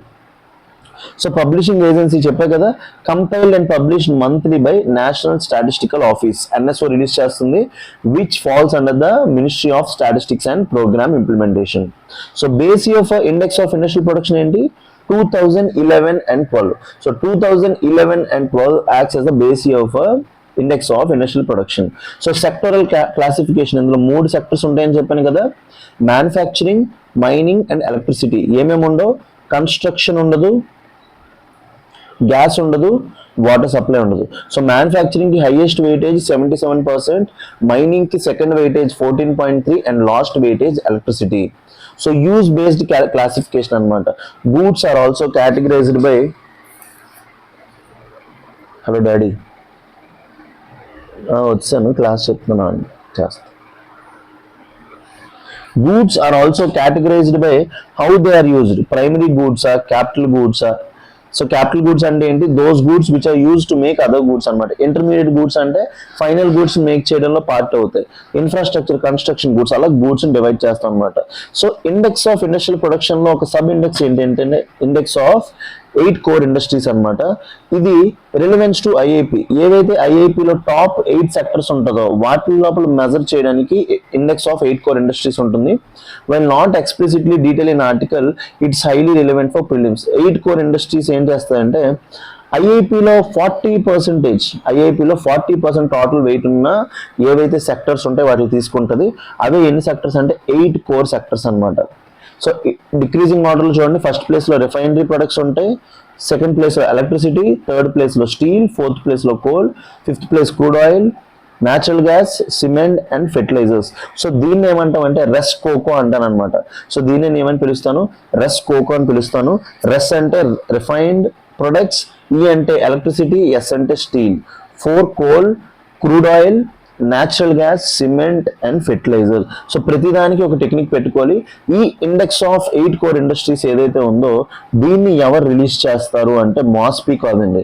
So దీన్ని ఎవరు రిలీజ్ చేస్తారంటే office of economic adviser. Office of economic adviser which works under ministry of commerce and industry. So types of goods mention. So మనకి capital goods ఉంటాయి, tangible assets such as machinery, equipment, vehicles and tools that an organization uses to produce other goods or services. వాటిని ఏమంటాం మనం capital goods అంటాం అనమాట. వీటిని use చేసి వేరే గూడ్స్ మనం ప్రొడ్యూస్ చేస్తే ఆ గూడ్స్ మనం ఏమంటాం capital goods. So growth here highlighted in the article. ఇవి బాగా పెరిగాయంట. కన్స్యూమర్ డ్యూరబుల్స్ ఏంటి, products that does not wear out quickly and yield utility over long period. నార్మల్గా ఫ్రిడ్జ్లు, కార్లు వీటిని ఏమంటామంటే కన్స్యూమర్ డ్యూరబుల్స్ అంటాం అనమాట. ఇది ఎక్కువ కాలం ఉంటుంది అనమాట. కన్స్యూమర్ నాన్ డ్యూరబుల్స్ అంటే వేరంగా పాడైపోతాయి. Goods that are consumed quickly have short lifetime. అంటే ఏంటి, ప్యాకేజ్డ్ ఫుడ్, లేస్ ప్యాకెట్లు, మీ యొక్క సెంట్లు, సబ్బులు, బెవరేజెస్, మీరు తాగే కూల్ డ్రింక్స్ ఇవన్నీ కూడా ఏంటి కన్స్యూమర్ నాన్ డ్యూరబుల్స్ అనమాట. Key economic trends to note. K shaped economic recovery అంటే ఇది గ్రోత్ అనుకుందాం, X axis, Y axis. So growth అనేది ఎట్లా ఉంటుందంటే ఇట్లా ఉంటుంది అనమాట. కొన్ని సెక్టర్స్ గ్రో అవుతాయి, కొన్ని సెక్టర్స్ గ్రో అవ్వవు. వాటిలో ఏమంటాం కే షేప్ అనమాట. The article notes that while investment linked sectors like capital goods, manufacturing పెరుగుతుంది, but consumer sectors, durables and non durables are contrasting. So వీటిలో ఏమంటాం అంటే కే షేప్డ్ ఎకనామిక్ గ్రోత్ అంటాం అనమాట. ఇది ఎకానమిక్ మంచిది కాదు. కోవిడ్ టైంలో కూడా అదే జరిగింది. కొన్ని సెక్టర్స్ గ్రో అయ్యాయి, కొన్ని సెక్టర్స్ గ్రో అవ్వలేదు అనమాట. ఎకానమిక్ కోర్ కాన్సెప్ట్స్ ఇవన్నీ కూడా.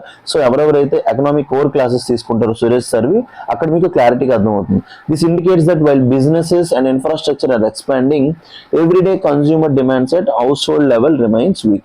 So UPSC MCQ తీసుకొచ్చాను చూడండి. Consider the following statements regarding the index of industrial production. IIP measures the performance of industrial sector including manufacturing, mining and electricity. అంతే కదా, దాన్ని ఎవరు రిలీజ్ చేస్తారు, NS4. Capital goods are considered as indicator of investment activity. Capital goods పెరుగుతున్నాయంటే అర్థం ఏంటి, investments ఎక్కువ జరుగుతున్నాయి. So second statement కూడా right. Third, a sustained decline in consumer durables necessarily indicates a slowdown in investment demand. So investment demand కాదు, consumer demand. Consumer demand తగ్గినట్టు చూపిస్తుంది అనమాట. Investment demand అనేది క్యాపిటల్ గూడ్స్ ని చూపిస్తుంది. కన్జ్యూమర్ డ్యూరబుల్స్ మనం కొనుక్కుంటామా లేదని చూపిస్తే sustainable decline in consumer demand చూపిస్తుంది అనమాట. So correct answer to this question is 1 and 2 only. So ఎట్లాంటి స్టేట్మెంట్స్ వచ్చినప్పుడు మీరు కన్ఫ్యూజ్ అవుతూ ఉంటారు, ఎందుకంటే ఈ స్టేట్మెంట్ మొత్తానికి లాస్ట్ ఇన్వెస్ట్మెంట్ డిమాండ్ ఒక్కటే మ్యాటర్ అవుతుంది అనమాట, మిగతా ఏవి మ్యాటర్ అవ్వవు. Next article, earliest census data set to be available in 2027, India has fewer villages than during census 2011 అన్నమాట. సో దాని గురించి చూద్దాం రండి. So census 2027 will be India's first digital census with self enumeration. So India's first digital census with self enumeration option అనేది first census అన్నమాట ఇండియాలో జరుగుతుంది. So date release expected in 2027 దాని డేటా రావచ్చు. కీ ట్రెండ్ ఏంటి, decline in number of villages. So urban areas పెరిగిపోతున్నాయి, rural areas తగ్గిపోతున్నాయి అనమాట. So 2023-24 economic survey లోపల కూడా అదే మెన్షన్ చేశారు. 2030 కల్లా 40% of people will be in urban areas. So this shows ఎవరికి కూడా రూరల్ ఏరియాస్ లో ఉండాలని లేదు, అందరూ బెటర్ ఆపర్చునిటీస్ కోసం మారిపోతున్నారు అనమాట. Rise in urban settlements. So prelims concepts ఎవరు మెజర్ చేస్తారు ఈ సెన్సస్ అంటే, office of registrar general and census commissioner. So ఈ సెన్సస్ ఎవరు చూసుకుంటారు, office of registrar general and census commissioner. The authority responsible for conducting decennial census. Decennial అంటే ఏంటి, decade, 10 years ఒకసారి సెన్సస్ కండక్ట్ చేస్తారు. Ministry, very very important. Census అనేది ఏ ministry కింద ఉంటుందంటే ministry of home affairs. So ministry of housing and urban affairs అనొచ్చు, ఎట్లా అనొచ్చు, బట్ గుర్తుపెట్టుకోండి సెన్సస్ ఏ మినిస్ట్రీ కింద ఉంటుంది, ministry of home affairs. Significance ఏంటి, it oversees both census operations and implementation of registration of births and deaths act. So మీకు direct గా prelims లో క్వశ్చన్ రావచ్చు, what are the functions of office of registrar general and census commissioner అంటే census operation తో పాటు ఏం చూసుకుంటది, registration of births and deaths, ఈ రెండింటిని కూడా అది చూసుకుంటుంది అనమాట. So the census act 1948 and data confidentiality. So census act మనం ఎప్పుడు తీసుకొచ్చు, 1948. So statutory backing, the Indian census is conducted under the provisions of census act 1948.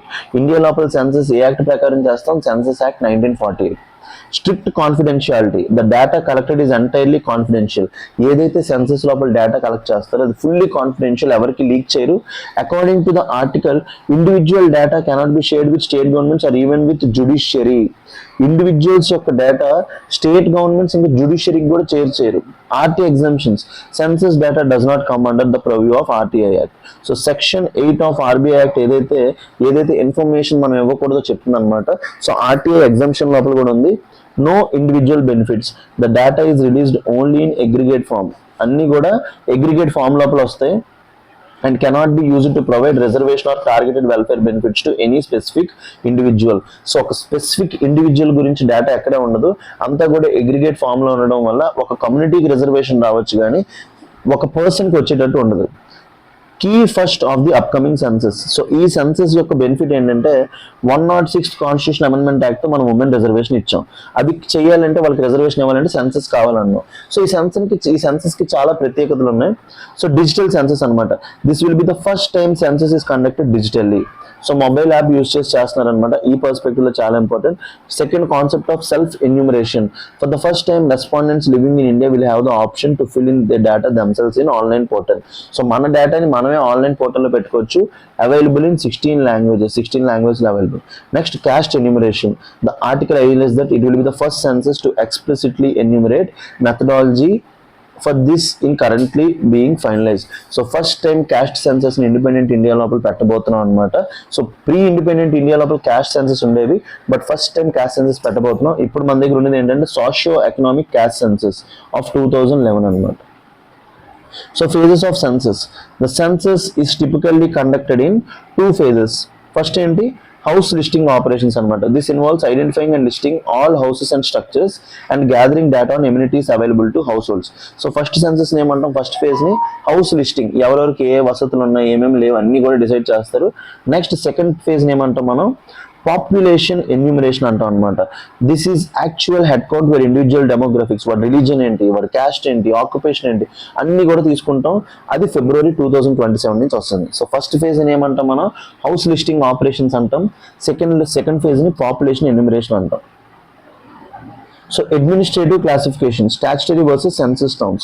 The article notes an increase in both statutory and census towns and decrease in villages. So villages baga taggi anta. Understanding the distinction is a classic UPSC geography or economic concept. So UPSC చాలా important. Statutory towns అంటే ఏంటి? Urban areas defined by administrative notification. So municipality, municipal corporation, నగరపాలిక, cantonment boards, notified area committee ఇవన్నీ కూడా ఏంటి? Statutory towns అనమాట. మనం 9 types of urban areas చదువుతాం కదా ఇన్ లక్ష్మీకాంత్, మీరు పాలిటీ లోపల చదువుతారు కదా. Urban areas defined by statutory administrative notification. They have a local body like municipality ఉండొచ్చు వాటిని గవర్న్ చేయడానికి, లేకపోతే మున్సిపల్ కార్పొరేషన్ ఉండొచ్చు, కంటోన్మెంట్ బోర్డ్స్ ఉండొచ్చు ఎక్సెట్రా. నా క్వశ్చన్ ఏంటంటే ఏపీలో ఎన్ని మున్సిపాలిటీస్ ఉన్నాయి, ఎన్ని మున్సిపల్ కార్పొరేషన్స్ ఉన్నాయి? Next, census towns, areas that are technically classified as rural by administration but are classified by urban by the census. Because so census towns అని వాళ్ళు ఎందుకు అంటారు? నార్మల్గా మున్సిపాలిటీ వాటిని రూరల్ ఏరియాస్ కింద పెడుతుంది, బట్ సెన్సస్ కమిషన్ ఏమని పెడుతుంది? అర్బన్ ఏరియాస్ కింద పెడుతుంది. ఎందుకంటే వాటిలో ఈ 3 characteristics ఉంటాయంట. They must meet all the 3 characteristics. ఏంటంటే మినిమం పాపులేషన్ 5,000 దాటి ఉండొచ్చు, at least 74% of male working population engaged in non agriculture. So నార్మల్గా రూరల్ ఏరియాకి అర్బన్ ఏరియాకి మిమ్మల్ని డిస్టింక్షన్ అడిగితే అందరూ ఏమంటారు? ప్రివలెన్స్ ఆఫ్ అగ్రికల్చర్ అంటారు కదా. సో ఇక్కడ ఎవరు ఏ విలేజెస్లో అయితే అగ్రికల్చర్ లోపల తక్కువ మంది పనిచేస్తారు వాళ్ళు a population density of 400% per square kilometer. So దీని బేస్ మీద ఒక ప్రిలిమ్స్ క్వశ్చన్ ఇచ్చాం. Consider the following statements regarding upcoming census. Upcoming census will be India's first digital census with provision of self enumeration. So ఈ provision వల్లే దీని యొక్క ప్రత్యేకత. Census data can be accessed under RTA లోపల access చేయలేం. The census is conducted under the provisions of Census Act 1948. The census data can be used as a legal evidence in the courts. So courts లోపల కూడా use చేయడానికి లేదు, even judiciary state governments తో కూడా share చేయడానికి లేదు. So correct answer to this question is 1 and 3. So ఇట్లాంటి statements UPSC ఇచ్చినప్పుడు మనం దొరికిపోతాం, ఎందుకంటే జ్యుడిషియరీకి ఇవ్వచ్చు అనుకుంటాం. Census data cannot be used as legal evidence, గుర్తుపెట్టుకోండి. ఇంకా సెకండ్, స్టాచ్యుటరీ టౌన్స్ కి సెన్సస్ టౌన్స్ కి మధ్య డిఫరెన్స్ కూడా తెలుసుకోండి. These are very very important అనమాట. మీరు ఇంటర్వ్యూస్కి వెళ్ళినప్పుడు అన్నిటిలో మిమ్మల్ని అడుగుతుంటారు ఈ క్వశ్చన్స్. సో ఎప్పుడైతే మీరు అన్నిటిని బాగా ఆన్సర్ చేయగలుగుతారో అప్పుడే మీకు మంచిగా మార్క్స్ వస్తాయి అన్నమాట. Next article and last article for today. Rupee doing fine. Finance Minister tells Lok Sabha as currency crosses 95 per dollar. So market exchange rate ప్రకారం $1 ఇప్పుడు అంతా 95 రూపీస్. సో అంటే $1తో 95 rupees worth of Indian goods కొనుక్కోవచ్చు. ఒకప్పుడు $1 1 year back 85 rupees ఉండేది. అంటే 1 year లోపల rupee value ఎంత పడిపోయింది? 10 రూపీస్ పడిపోయింది అనమాట. రూపీ డెప్రిషియేషన్ అయితే ప్రాబ్లం ఏంటంటే కరెంట్ అకౌంట్ డెఫిసిట్ పెరిగిపోతుంది. ఇంపోర్టెడ్ ఇన్ఫ్లేషన్, ఇండియా లోపల ఉట్టిగా ఇన్ఫ్లేషన్ వస్తుంది. ఇవన్నీ కూడా ప్రాబ్లమ్స్ అనమాట. సో నార్మల్గా రూపీ డెప్రిషియేషన్ అయితే ఒకటే బెనిఫిట్, ఎక్స్పోర్ట్స్ ఇంక్రీజ్ అవుతాయి. యూపీఎస్సీ ఎప్పుడు ఇదే క్వశ్చన్ అడుగుతాడు. రూపీ డెప్రిషియేషన్ అయితే ఏమవుతుంది? ఎక్స్పోర్ట్స్ ఇంక్రీజ్ అవుతాయి. ఎందుకంటే మన గూడ్స్ ఏమవుతాయి? చీప్ అవుతాయి కాబట్టి ఎక్స్పోర్ట్స్ ఇంక్రీజ్ అవుతాయి. బట్ ఇండియాతో ప్రాబ్లం ఏంటి? మన దగ్గర ఎక్స్పోర్ట్ చేయడానికి గూడ్స్ లేవు. చైనా లాంటి కంట్రీస్కి ఇది బెనిఫిట్, బట్ ఇండియా లాంటి కంట్రీస్కి ఇది బెనిఫిట్ కాదు. ఎందుకు? ఎక్స్పోర్ట్ చేయడానికి మన దగ్గర గూడ్స్ లేవన్నమాట. సో ఇప్పుడు పెద్ద డిస్కషన్ అయిపోయింది, ఎందుకంటే ఫారెన్ పోర్ట్ఫోలియో ఇన్వెస్టర్స్ ఎవరైతే ఉన్నారో మొత్తం డాలర్స్ని బయటికి తీసుకెళ్ళిపోతున్నారు అనమాట. సో అదే చెప్తున్నట్టు చూడండి. Indian rupee depreciated to 95 per dollar all time లో. సో 95 per dollar పడిపోయింది. సో ఎందువల్ల అంటే వెస్ట్ ఏషియా కాన్ఫ్లిక్ట్ వల్ల rising crude oil prices. So crude oil prices 104 per barrel. So ఇది ఇంకా అఫీషియల్ కాదు, 114 per barrel అయిపోయింది. అండ్ ఫారెన్ ఇన్స్టిట్యూషనల్ ఇన్వెస్టర్స్ ఇంకా ఫారెన్ పోర్ట్ఫోలియో ఇన్వెస్టర్స్ ఎవరైతే ఉంటారో వీళ్ళు తీసేస్తున్నారు. సో ఫారెన్ పోర్ట్ఫోలియో ఇన్వెస్టర్స్ అంటే ఏంటి, ఇన్స్టిట్యూషనల్ ఇన్వెస్టర్స్ అంటే ఏంటంటే మనం పాస్ట్ లో చేసిన ఒక 5 days బ్యాక్ ఇండియా అనాలిసిస్ అన్ని డిస్కస్ చేస్తాం, వాటిని యూటిలైజ్ చేసుకోండి. Finance minister maintains the economic fundamentals remain strong. So economic fundamentals ఇంకా స్ట్రాంగ్ గా ఉన్నాయి, మన రూపీ డెప్రిషియేట్ అయినా పర్లేదు అనేసి అంటున్నారు అనమాట. So extent of depreciation March 2021లో ఎంత ఉండేవాళ్ళం? 91 నుంచి 95 వచ్చాం. విత్ ఇన్ 1 month లో 4 రూపీస్ డెప్రిషియేట్ అయ్యాను. ఓవరాల్ డెప్రిషియేషన్ అంతా 4.1% since west Asia. So west Asia conflict నుంచి 4.1% డెప్రిషియేట్ అయ్యింది. ఇంప్లికేషన్స్ ఏంటి? Reflects external stocks rather than domestic weakness. So మన ఇండియా అనేది ఫారెన్ యొక్క ఎక్స్టర్నల్ షాక్స్ మీద dependent rather than domestic weakness అని డిపెండ్ చేస్తుంది అనమాట. Prelims concepts currency depreciation versus devaluation. మనకు మనం మన వాల్యూని తగ్గించుకుంటే మన కరెన్సీ వాల్యూని దాన్ని ఏమంటాం డివాల్యుయేషన్. ఒకవేళ ఎక్స్టర్నల్ ఫోర్సెస్ వల్ల డాలర్ స్ట్రెంథన్ అవ్వడం వల్ల మన రూపీకి తగ్గితే దాన్ని ఏమంటాం depreciation. A decrease in the value of domestic currency related to foreign currencies in a floating exchange rate systems in India, like India, it is driven entirely by market forces అన్నమాట. Supply and demand of currency ఇవన్నీ కూడా ఏంటి demand and supply of dollar మీద depend అయి ఉంటుంది అనమాట. So దీన్ని ఏమంటాం డిప్రిషియేషన్. డివాల్యుయేషన్ ఏంటంటే డెలిబరేట్ డౌన్వర్డ్ అడ్జస్ట్మెంట్ అనమాట. చైనా ఎక్కువ చేస్తుంటుంది ఎందుకంటే చైనా ఎక్స్పోర్ట్స్ ప్రమోట్ చేయడానికి of a currencies value by government of central bank which occurs in a fix exchange rate system అనమాట. దీనివల్ల ఇంపాక్ట్ ఏంటి depreciation generally makes imports more expensive. So imports costly అయిపోతాయి but exports ఏమవుతాయి cheaper అవుతాయి. ఇది యూపీఎస్సీలో ఎన్నిసార్లు question అడిగాడో నాకే తెలియదు. సో మేక్ షూర్ డిప్రిసియేషన్ జరిగితే ఇంపోర్ట్స్ ఏమవుతాయి కాస్ట్లీ, ఎక్స్పోర్ట్స్ ఏమవుతాయి చీపర్. మీకు అర్థం కాకపోయినా పర్లేదు because I'm not your economics teacher. So మీరు ఇది బట్టి పట్టండి, మీ ఎకనామిక్స్ క్లాసెస్లో వీటి గురించి తెలుసుకోండి ఎందుకంటే అది చాలా క్రూషియల్ కాన్సెప్ట్స్. అవన్నీ కూడా మనం డైరెక్ట్గా కరెంట్ అఫైర్స్ కోర్సెస్లో ప్రొవైడ్ చేయమన్నమాట.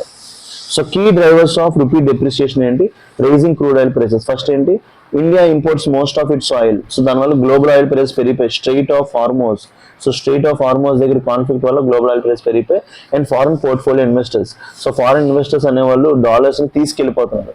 సో దానివల్ల ఏమవుతుందంటే డిమాండ్ ఫర్ డాలర్ పెరిగిపోయి రూపీ డిప్రిషియేట్ అవుతుంది. సో ఆర్బీఐ ఇంటర్వెన్షన్ ఏంటి? Net open position.